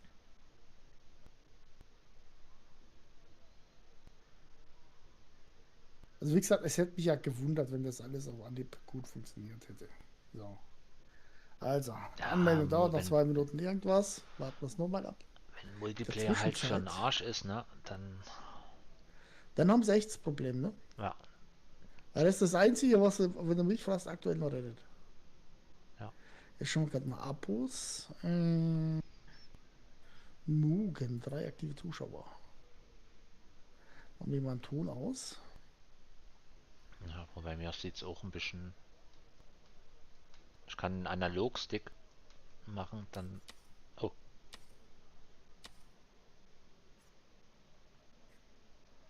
Bei dir hängt es aber auch gerade. Oh, ne, ne, ja, was ne, willst du hin? ich habe jetzt gerade wild einen Finger Analog, weg! aber es sind immer noch 11 von 15 Spielern. Es geht nicht voran. Finger weg! Nicht Jetzt, anfassen, das Ding. jetzt.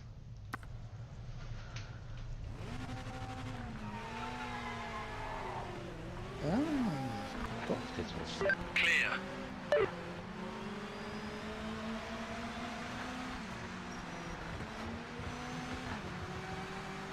Ja, ich muss noch mal 2 Minuten warten, bis es mir losgeht. So, dann kann ich zumindest hier ein bisschen zuschauen. So, was.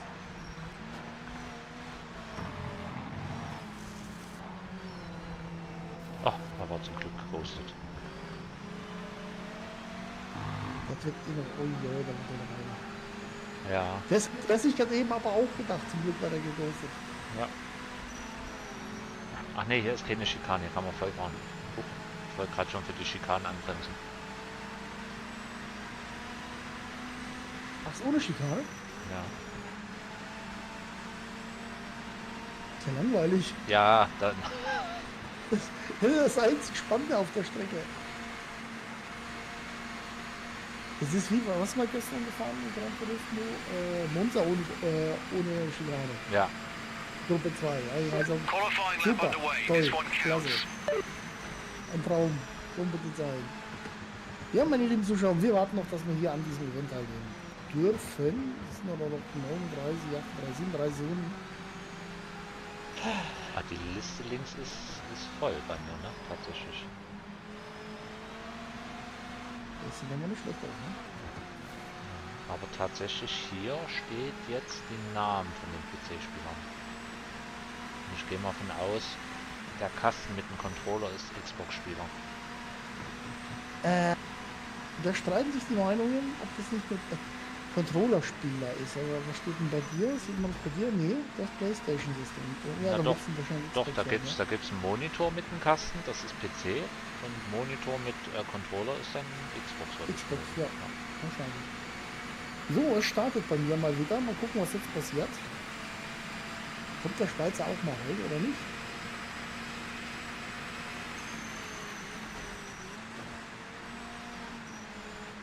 Ja, verbindet wieder.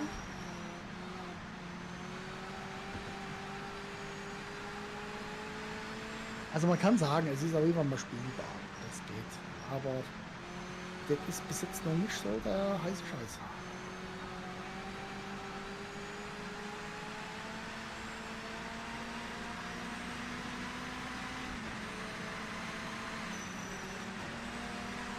Hallöchen, grüß dich. Ja, siehst du, jetzt habe ich auch den Countdown zum Beginn. Das hatte ich vorher nicht. Ja, der hat sich wahrscheinlich schon rausgehauen gehabt. Ja, Lorena, wir kämpfen uns hier durch. Aber bis jetzt ist es noch schwierig. Das ist- Aber mal gucken. Wir versuchen jetzt hier gerade mal an einem Online-Rennen. Also ich versuche mal an einem Online-Rennen teilzunehmen. Wir haben es vorhin zusammen versucht. Das hat dann auch nicht geklappt. Ich bin rausgeflogen. Mugen da fahren. Jetzt mal schauen, ob ich auch mal fahren darf. Keine Ahnung.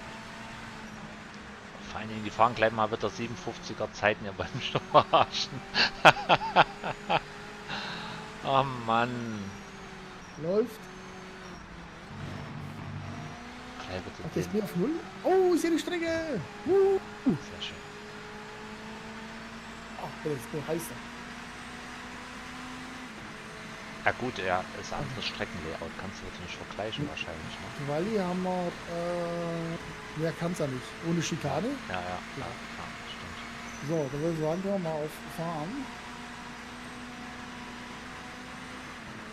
Ich hoffe, du weißt, wo dein Pit-Limit da ist. Solltest du doch in die Pit müssen. Keine Ahnung. Ich gehe mal von aus, dass es immer dieser Kreis, den ich die Taste, die ich drücken muss. Meinst du, du musst in die Pit hier? Ich habe keine Ahnung.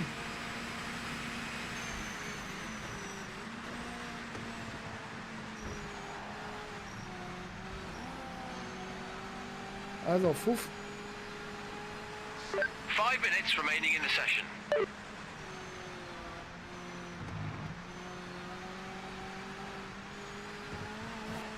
Ah, glaubst du, ich habe schon wieder Pit-Limit da drin gehabt? Warte mal, wann siehst du das? Es blinkt, okay. Oh Mann, ich habe da keinen Knopf gedrückt. Nein, ich bin aus der Pit gefahren. Ah, ja klar, da war das automatisch schon drin. Oh Mann. Muss ich aber erstmal dann gewöhnen, ne? Ja. Also was geht.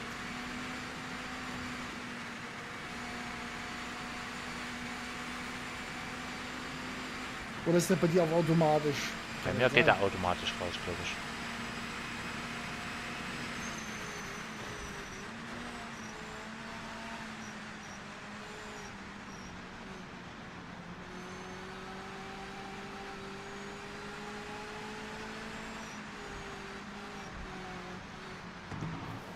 Also gottlos abgeräumt wahrscheinlich. Ja, das kann gut passieren.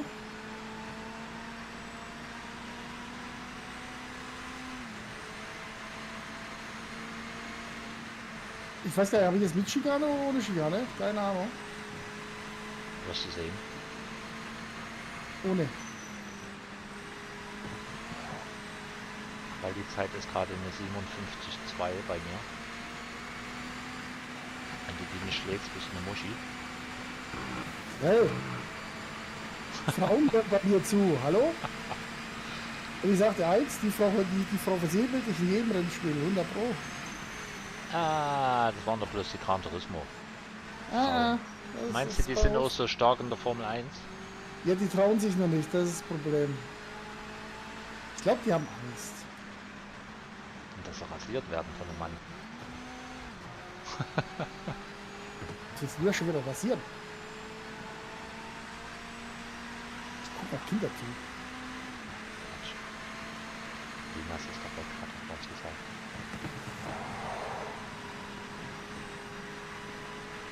Nein, das war zu tristig. 1:01 bin ich gerade. Hey, 1:1. Das ist ohne Schikane. Aber ich habe jetzt Sensor verschalten. Bilder noch für 21 Runden. Boah, das Fahrerfeld ist aber Oh, so. oh Gott. 4/10 off. Oh, Platz hier. Willst du Hupe? Ja, das Lichttube würde mich noch interessieren tatsächlich. Die ist, ja, Pizza. Kann man belegen. okay, rechter Analogstick ist nach hinten. Gucken. So, ich bin schon mal vorgefahren. Oh, wenn du Wiese triffst, ne, ist vorbei. Lorena hat das ist. Du musst F1 nicht mögen, um mit uns F1 zu spielen. Weißt? Wir fahren mit dir auch F1, wenn du es nicht so fühlst. Warum müssen Frauen immer alles fühlen? Ich verstehe das nicht. Masisco ist ein Kein-Rennspiel schnell und fährt überall mit. Hey, das klären wir heute beim Quali, ich sag's dir. Wer war beim Quali, beim letzten Quali vor dir gestanden? Ja, und wo warst du am Rennende? Ja. Das ist wieder eine andere Geschichte, ne? Falsche Strategie. Mittlerweile bin ich echt hin und her gerissen. Und zwar. Wow! Alter! Da war einfach einer gestanden. Aber das lag an der Strategie, weil Session mir schon ends 1 aufgefallen, minute. Verbindung zum Host unterbrochen. Überprüfe deine Netzwerk. Netzwerkdienste. Das habe ich auch. Du willst mich doch verarschen. Ich habe gerade den 4. Platz im Ich Quali. bin auf dem 3. Oh, ja gut, dann ist Oh, online Mann. einfach für den Arsch gerade noch. Mann. Ach komm, ey.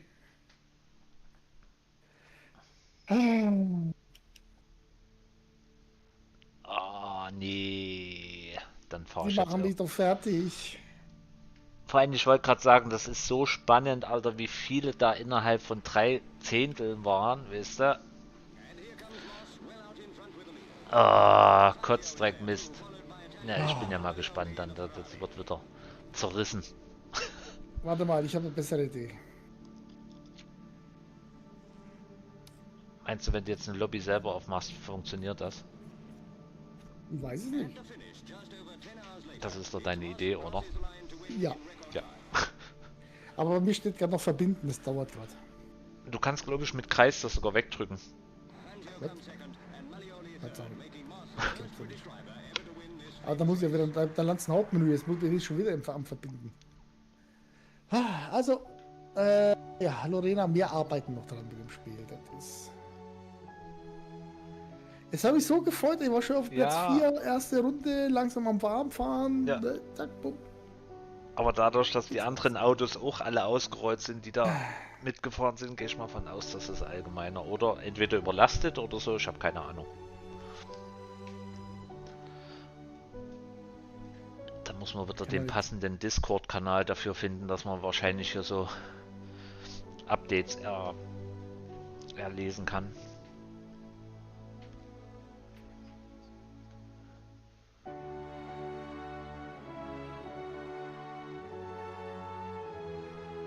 Ja, das wird aber garantiert mal wieder zerrissen. Wie jedes Spiel, was rauskommt. Ich war der Meinung, Le Mans Ultimate haben sie damals auch zerrissen, heute feiern sie es. Also. Ja. Irgendeiner Butterflies Live, was haben die denn so am Laufen?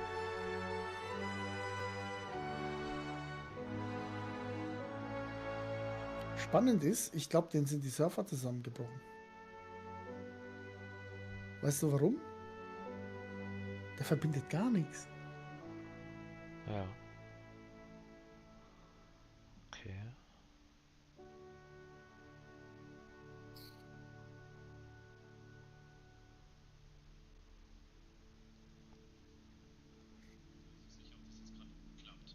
Das Problem ist ja natürlich auch,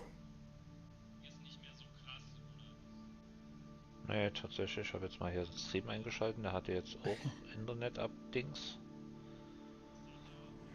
ja, Lorena, also ganz ehrlich, ich liebe ja hier meine Vorlesedame für YouTube, ne? Die liest nämlich ja die Smileys vor. Das finde ich auch richtig goldig. Du musst mal einen Kackhaufen schicken. Das ist ja lustig.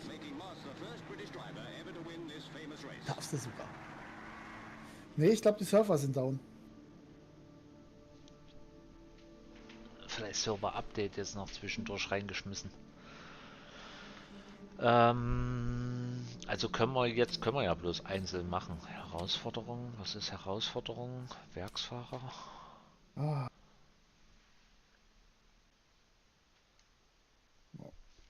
Warte mal.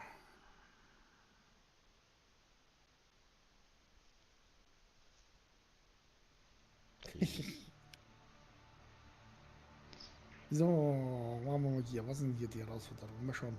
Statistiken werden abgerufen. Was interessieren mich Statistiken? Es gibt doch gar keine. Müssen wir fahren. Ich will Ja nur doch, fahren. das sind so die Zeiten von den anderen werden. Für jedes Klick nach unten wird immer wieder neue Statistiken abgerufen. Aber. Okay. Tatsache. Aber wenn das braucht jetzt so lang, oder was? Ja. Was denn war Northampton? War das nicht? Northampton war, glaube ich, Silverstone, ne? Silverstone, ne? Ja. Hast du das gesehen? Bin ich ja vorbeigescrollt. Komm, fahren wir das. Das ist das erste bei mir gleich. Warte mal rein. Das war, glaube ich, so ein aggressives Auto, ne? Wollte ich mir eigentlich jetzt nicht antun. Fahrgefühl bei Mazda war jetzt nämlich äußerst positiv. Das war der Porsche, ne? Wow! Das war Ich glaube, Auto ist schon kaputt. super. Wolltest du es steuern wie den Mazda, ja? Ich habe einen Pitlimiter schon wieder drin. Oh Mann, ey.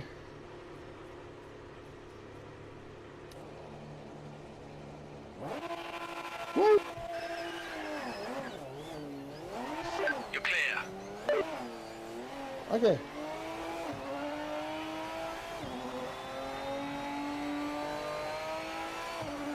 Ich glaube, da muss man aber erstmal ein bisschen Gewöhnung hier angehen. Aber Sound ist geil. Ja. Oh, das ist wieder diese ekelhafte Boxenausfahrt. Ich hasse es.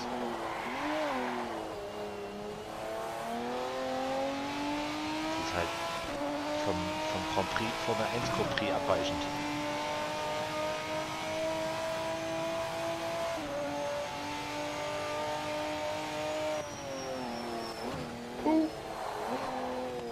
sehr triftig, das ist das. Ich habe jetzt schon dreimal gedreht.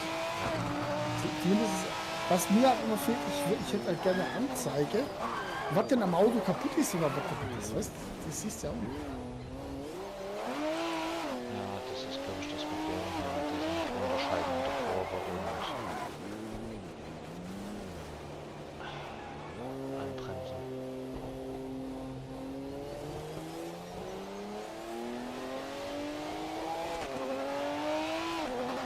Wir haben übrigens die Hilfslinie aktuell nicht an, weil sie die Strecke nicht kennen. Ich habe es an.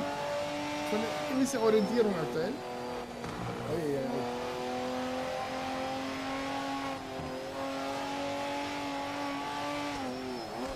Aber eins muss man sagen, es hat auf jeden Fall, ja, Anbremsen, ich drehe mich beim Anbremsen immer weg. Ja, ich auch. Oder ist das Einstellungen, Fahrhilfen? Aber ich habe ja soweit alles noch an. Traktionskontrolle, immer eingeschaltet, ABS. Aber weißt du, was das ist? Das ist dieses Bremsen ohne Zwischengas. Gedöns. Ja, Weil die Automatik Zwischengas-Bumsdings nicht funktioniert. ja. Das heißt, du musst eigentlich beim Runterschalten leicht Gas geben, ne? Ja, Wie war das? du kannst das ja. Aber ich habe ja Automatik, der macht das ja von selbst. Versuchen wir es mal.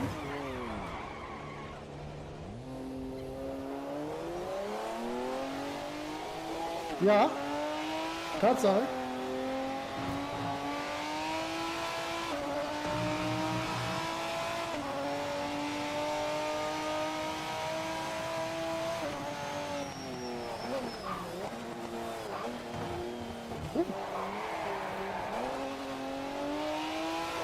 Das ist schon mehr mit den schnellen Mod trifft dich, ne?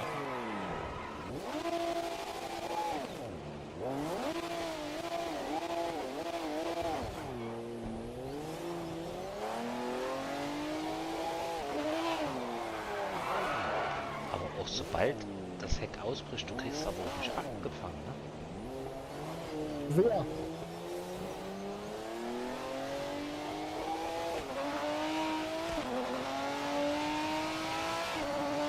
Ja, von wegen, ja, es klappt, ey. Oh, ich kotze gleich.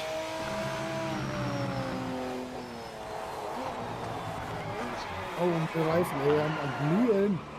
Du kannst nicht abbremsen.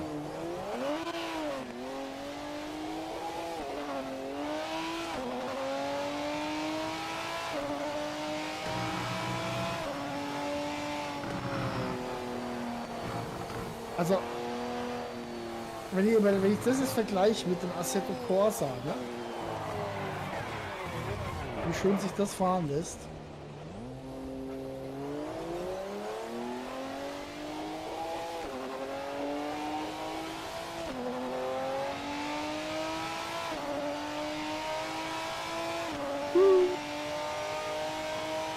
Also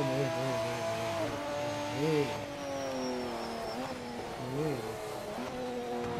Hä? Wo ist die Luftwelle?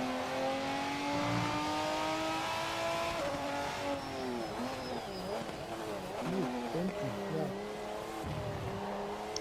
In der Zeit würde ich ja mal hinlegen, wenigstens.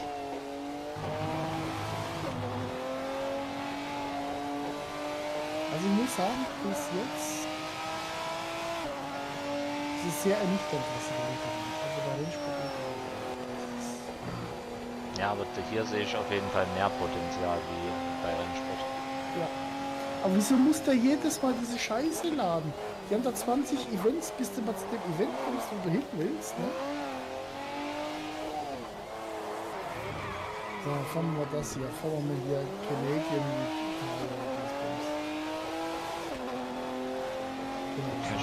Gibt es nicht irgendeine Zeit in der Kanadien, ist das wieder Kanada? Müsste Das ist nicht die Kanada-Strecke. nicht?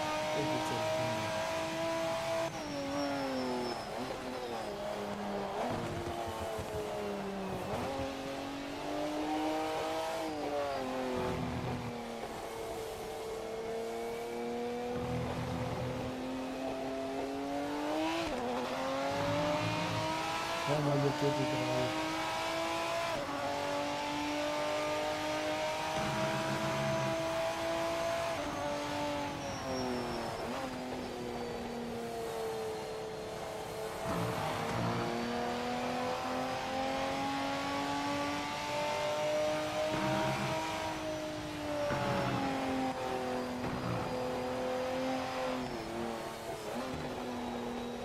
Was ich ja nicht verstehe, ist ja, wenn du ein Produkt am Markt bringst, dann weißt du ja, dass es noch nicht fertig ist. Du weißt aber, dass es scheiße ist.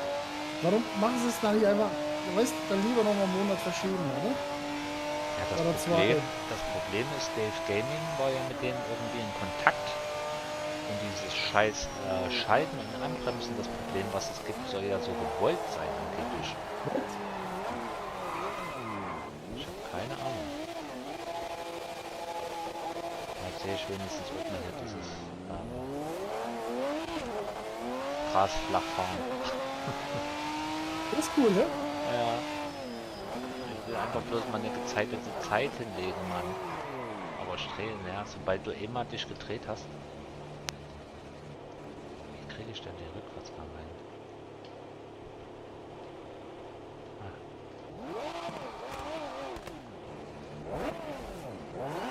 Okay, das muss ich sagen, das geht jetzt. Ich finde es jetzt zwar gerade vom Force Feedback ein wenig krass gerumpel, aber das ist ja liegt an den Einstellungen, das kann man ja beheben. Ne? Du weißt bei dem Mazda schöner, Dann werden halt nur die Mazda Cups gefahren. aber du Für merkst 100 doch Euro. auch, das ist echt krass, die Unebenheiten, ne? Ja. Auf der Strecke echt übel.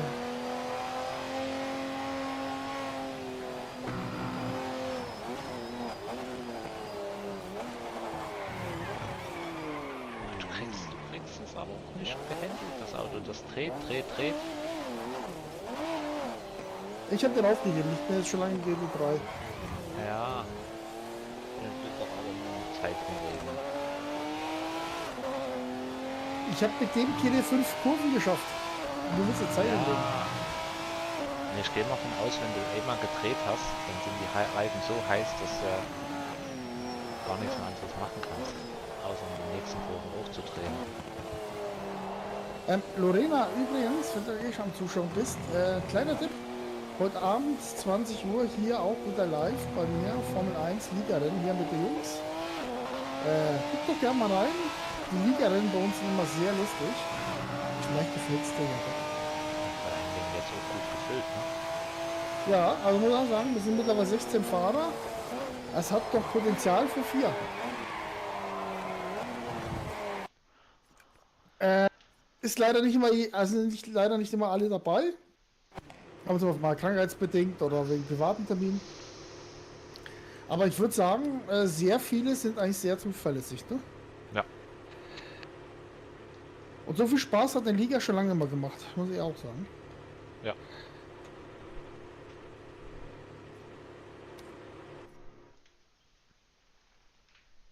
Also, das hier lässt sich fahren. Also, das muss ich sagen. Das ist jetzt hier mit dem GT3, was ist das hier? Aston Martin Vintage irgendwas?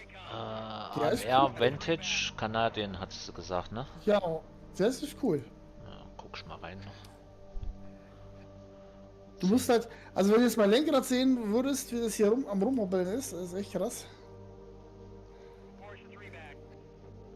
Also da haben sie echt viel reingeknallt. Also wenn da irgendeiner sagt, er spürt nichts am Force Feedback, schönen Gruß raus an Marbix, die Pfeife, weil der ja irgendwie scheint wirklich kein blasses Schema hat. Ich weiß nicht, was der eingestellt hat. Gut, tatsächlich, Force Feedback habe ich keine Beschwerde gehört. Wirklich bloß dieses, Doch, der Marbix hat schon, er spürt ja, nichts. gut, aber das ist kein großer.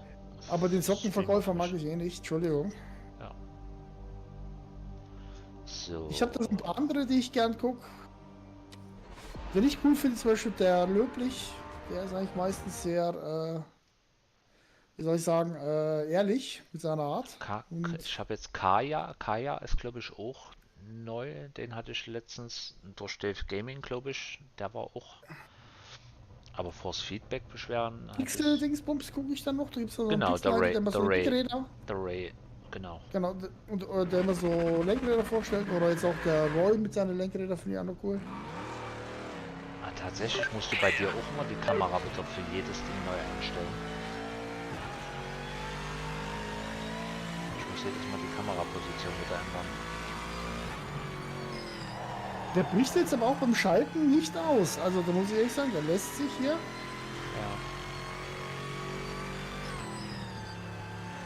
Fahr vielleicht scheiße gerade, aber keiner spielt so. Servus. Servus, Servus. Schädi.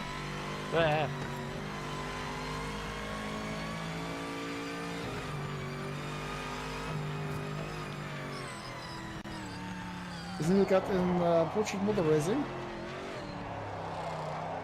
Ja, eigentlich.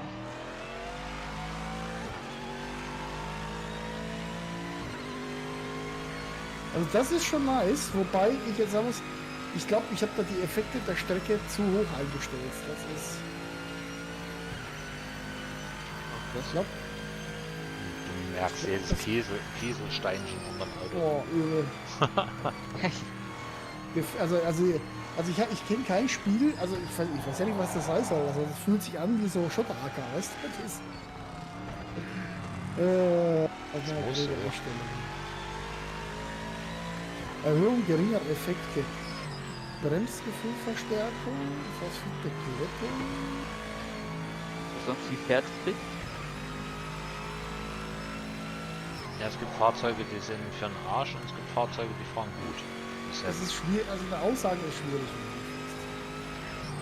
Ist halt eben bloß die Frage, ob Autos, die Arsch fahren, so gewollt Arsch fahren sollen, oder... Vielleicht sind wir einfach nur zu schlecht, das kann ja sein. Nee. Ja, weißt du es? Komm, MX5 haben wir doch gerockt. Bevor die Ja, Lobby stimmt. zusammengebrochen ist. Ich Zweiter, du Vierter. Ja, aber seitdem sind es doch verdammt. Ja.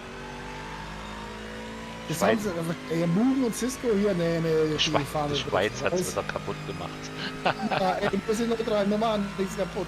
Ja. Geht die Außen rum, Ja, aber alles du kaputt. musst dran schuld sein wahrscheinlich, weil die haben sich gedacht, was? Cisco Top 4, das geht ja noch gar nicht, wir müssen die Server Ach, abschalten. das kann das sehen wir dann, wenn es heute Abend auch wieder abbricht bei der Top 4, ne? Ja, gut, Top 4 ist, also wenn ich nicht mal mehr in die Top 4 schaffe, dann schaffst du es erst recht nicht in die Top 4. Also, wenn... Ich fahr freudig vor dir, ich sag's nur. Ja, aber du warst Sechster und nicht Top 4. Zum Ende meiner Tage Ja, werde ich dieses Video hochhalten, wo ich vor dir rumfahre. ja. Und nicht nur eine Kurve. Achso, Gran Turismo meinst du jetzt? Nein, Formel 1. Ich hab dich doch recht schnell Das überholt. Japan oder was? Ja, so schnell war das nicht. Du warst recht schnell weg dann. Problem ist, was ich nicht mal mache, ich überlege mir meine Strategie anders, weil ich habe jetzt immer 2 Stop gemacht und mit 2 Stop, ihr stoppt alle nur einmal. Ja, das musst du Ein denn, Stopp ist das, was du machen musst. wenn es möglich ist. Keiner stoppt mehr zweimal, das ist fair scheiße. Das Streckenspezifisch. Auf manchen Strecken. In Ungarn wäre es schlau gewesen, ein Stopp. 2 Stopp.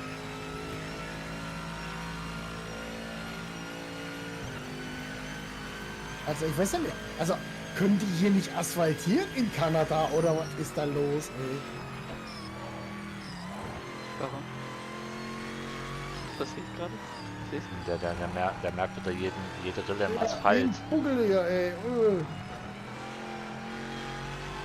Ja gut, aber hier gibt es Unterschiede, ne? Ich sehe hier diese Asphaltkanten. Kann schon sein, dass du da merkst, wenn du auf frischen Asphalt bist oder auf alten Asphalt. Das merkst du ja in der Formel 1 auch, oder die richtigen Formel 1-Fahrer merken das ja auch. Und so wie das aussieht, ist der wirklich hier immer mal stellenweise geflickt. Also finde ich dann schon wieder cool, dass du es im Lenkrad merkst, weil das ist dann wieder, ja, realistisch.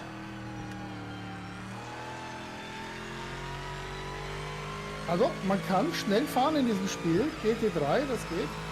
Ich Ja, der empfehle hier. euch allen schon einmal den Aston Martin, der ist schön zu fahren. Der ist wirklich schön zu fahren. Also das ist jetzt das, was, also wenn das ganze Spiel so wäre, ne? Ja. Wie sich das jetzt hier gerade eben anfühlt und das hat noch ein paar viele Dreher drin, aber das ist ja auch, es ist ja auch gewollt. Das ist ja nicht so einfach. Was hast du jetzt nur für eine Rundenzeit? Also ich bezweifle das zwar, aber es zeigt mir an eine 1.18.000. Oh, nicht schlecht.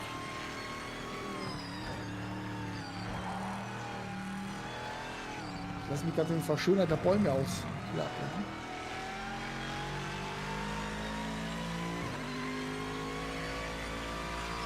Okay. Ich habe jetzt eine lila Delta-Zeit und jetzt habe ich eine 18.9 als schnellste Runde. Also irgendwas haut da wahrscheinlich auch nicht hin.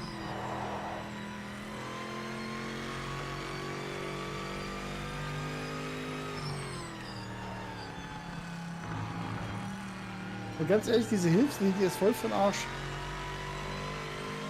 Die zeigt der Bremsen an, wo du im Leben bremst. Ja, aber tatsächlich hier Kanada, dadurch, dass ich die Bude überhaupt nicht kenne, ist es schon mal hilfreich, vor allem bei dieser knackigen, engen rechts-rechts, wo du gar nicht siehst, wo du hinfährst am Ende.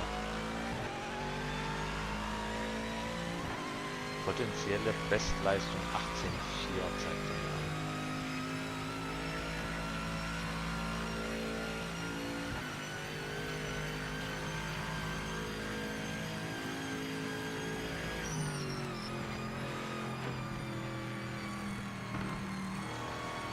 Also das muss ich sagen, das macht jetzt richtig Spaß. Wobei ich sagen muss, auch da vom Fahrgefühl her, du musst da echt... Wow. Er schlägt durch, ey. Du musst jetzt vor das Feedback fast reduzieren, damit das schon zu holperig ist, dann die ganze Scheiße hier.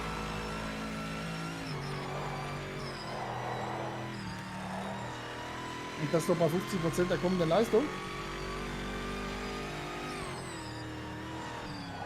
Aber denkst du, das Game ist gut, oder? Also das hat auf jeden Fall mehr Potenzial wie Rennsport. Also ich sag, das braucht doch... Also wenn du schlau bist, ich glaube, ich weiß es nicht. Also es ist aus meiner Sicht noch zu früh zu sagen, ja, scheiße, aber ist gut. Weil dafür sind wir jetzt eigentlich, wir haben sehr viel gewartet bislang. Und ein MX-5 haben wir kennengelernt. Das haben wir. MX-5 fährt super, ja. Ich würde eigentlich so der klassische klassische Zug bei Spielen, wo du dir unsicher bist, wartest bis es im Angebot ist, dann machst du nichts falsch. Ja. Vollpreis und dann vor allem 100 Euro für Ja, 100 Euro ist ja nur mit dem DLC-Package. ja, aber selbst 70 Euro wären, wenn es jetzt mal für Fuffi oder sowas, würde ich sagen, ja. Muss man halt gucken, wie die Karriere noch ist, ne? Weil klar, Multiplayer funktioniert. Unfahrbar. Was? Karriere unfahrbar? Ja, weil die KI, ich weiß nicht, ob sie jetzt schon geflickt haben, ich glaube es aber nicht. Weil die Weil die dich KI nicht. dich ja nicht sieht. Ja, die sieht dich nicht. Also ich weiß da noch nicht, ob, wie gesagt, kann sein, dass das raus ist. Ich habe es ja nicht ausprobiert in der Karriere. Keine Ahnung. Aber bis gestern, also bis heute früh war das noch so. Bei denen, die halt schon spielen durften. Ne? Da hat sich halt der Löb nicht so aufgeregt, weil der fährt kein Multiplayer. Der fährt zwar sehr viel, sehr gern, sehr gut sogar, finde ich. Aber der fährt halt nur Karriere-Zeugs, ne? Und nur gegen KI. Nein. Designs. Ja. Und der hat sich halt übelst darüber aufgeregt, dass halt genau sein Content scheiße ist. Und eigentlich der Multiplayer, wenn du mich fragst, also wenn ich jetzt hier mit dem hier unterwegs bin, muss ich sagen, kann ein Multiplayer sehr viel Spaß machen. Also auf das MX5-Rennen hätte ich mich echt gefreut, weil die Zeiten waren so eng beieinander. Ja. Klar wäre es wahrscheinlich Chaos gewesen am Start, weil noch keiner so richtig weiß. Die Linien, Anbremspunkt perfekt und sowas, das ist ja klar, das kriegt man ja in Formel 1 schon nicht hin. Mein Auto jetzt kaputt. Das fährt so kaputt. Nachdem ja meine Frau gesagt hat, sie geht morgen nach Hause, ne? Ja. Dann kann ich sie doch gehen lassen und zock lieber hier. Was meinst du, Mum? Ja. Sie wollte ja gehen. Ja.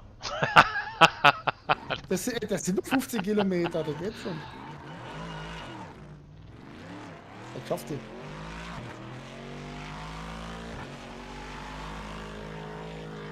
Aber das muss ich sagen, also vom Force Feedback her und allem, es fühlt sich geil an. Wie denkst du, fährt sich das auf dem Controller? Da musst du Mugen fragen, der fährt Controller, Controller. also ja, wie gesagt, da ist es halt wirklich so. Also der Aston Martin war jetzt super gewesen, der Mazda MX-5 vor uns auch top. Dann haben wir gerade, was sind wir gefahren? Irgend so eine ältere Karre, die ging gar nicht. Da hast du dich immer gedreht, aber da ist halt eben dieses Problem, es soll bei dem Spiel das geben, dass du in den Kurven nicht bremsen sollst oder hoch und runter schalten. Irgendwie gibt es da einen Fehler, was sich nicht normal anfühlt. Ah, okay. So, aber jetzt, deswegen sage ich ja, es gibt Fahrzeuge, die fahren sich super, aber es gibt halt eben auch Autos, da kannst du langsam fahren, wie du willst. Es haut dich in jeder Kurve weg. Was du machen musst, ich weiß nicht, ob du mal die YouTube-Videos gesehen hast oder TikToks, von wenn sie auf der Nordschleife mit so alten GT-Autos fahren aus der 80er. Ne? Die geben ja wirklich mit der Spitze vom rechten Fuß, gehen sie auf eine Bremse, ne? Und mit der Hacke geben sie Gas. Das musst du machen. Also mit dem Mit dem Seilfuß, Controller. ja, da wird's schwer. Oh nee, da hatte ich auch ein Video gesehen, wo dann die Frau, wo die Rallye fahren und sowas und dann kommt einfach noch so ein Frauenbein von der Seite, was dann auch noch hier zwischendurch dann irgendwie Gas oder die Kupplung tritt oder sowas. Das fand ich lustig. So, aber ich würde jetzt hier erstmal Feierabend machen. Ich kann erst Feier machen, wenn ich dann 1,18 geschlagen habe. Ich weiß gar nicht, ist die jetzt notiert worden? Ich habe keine Ahnung. Ich will noch mal rein. Wo war das? Herausforderung, ne? Ja. Werksfahrer. Jetzt halt die Frage, werden nur die Top-Leute angezeigt oder auch so, ja gut, Freundesdinger kann man ja auch nicht anzeigen lassen. Ich muss jetzt Abendessen machen und dann muss ich mal noch nach Monza gucken. Ja, ich krieg auch mal so, ne? Kanada war das jetzt, ne? Ja.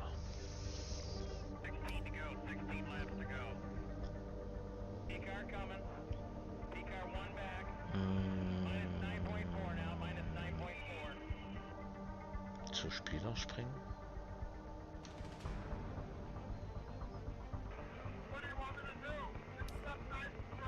Oh. Also irgendwie wird bei mir, ja gut, aber wenn die Server kaputt, ja gut, aber da wird es mir doch gar keine Punkte anzeigen, oder? Also vorhin, ganz ehrlich, dass wir einfach rausgeflogen sind und dann sind wir nicht mehr reingekommen, heißt für mich, dass kurzzeitig die Server down waren. Ob die jetzt immer noch down sind, wissen wir ja nicht. Also tatsächlich ist bei mir keine Bestzeit gespeichert, es war irgendwas eine 18,7 oder sowas. Und ich kann nur bis zur Top 25 scrollen. Spielanzeigen? Achso. Ja. Wenn du willst, kann ich dir nochmal genau die Zeit durchsagen, was zumindest im Tableau angezeigt worden ist. Ich fahre jetzt einfach eine 1,17, dann ist das Thema erledigt. Ja. Oder auch nicht. Keine Verbesserung.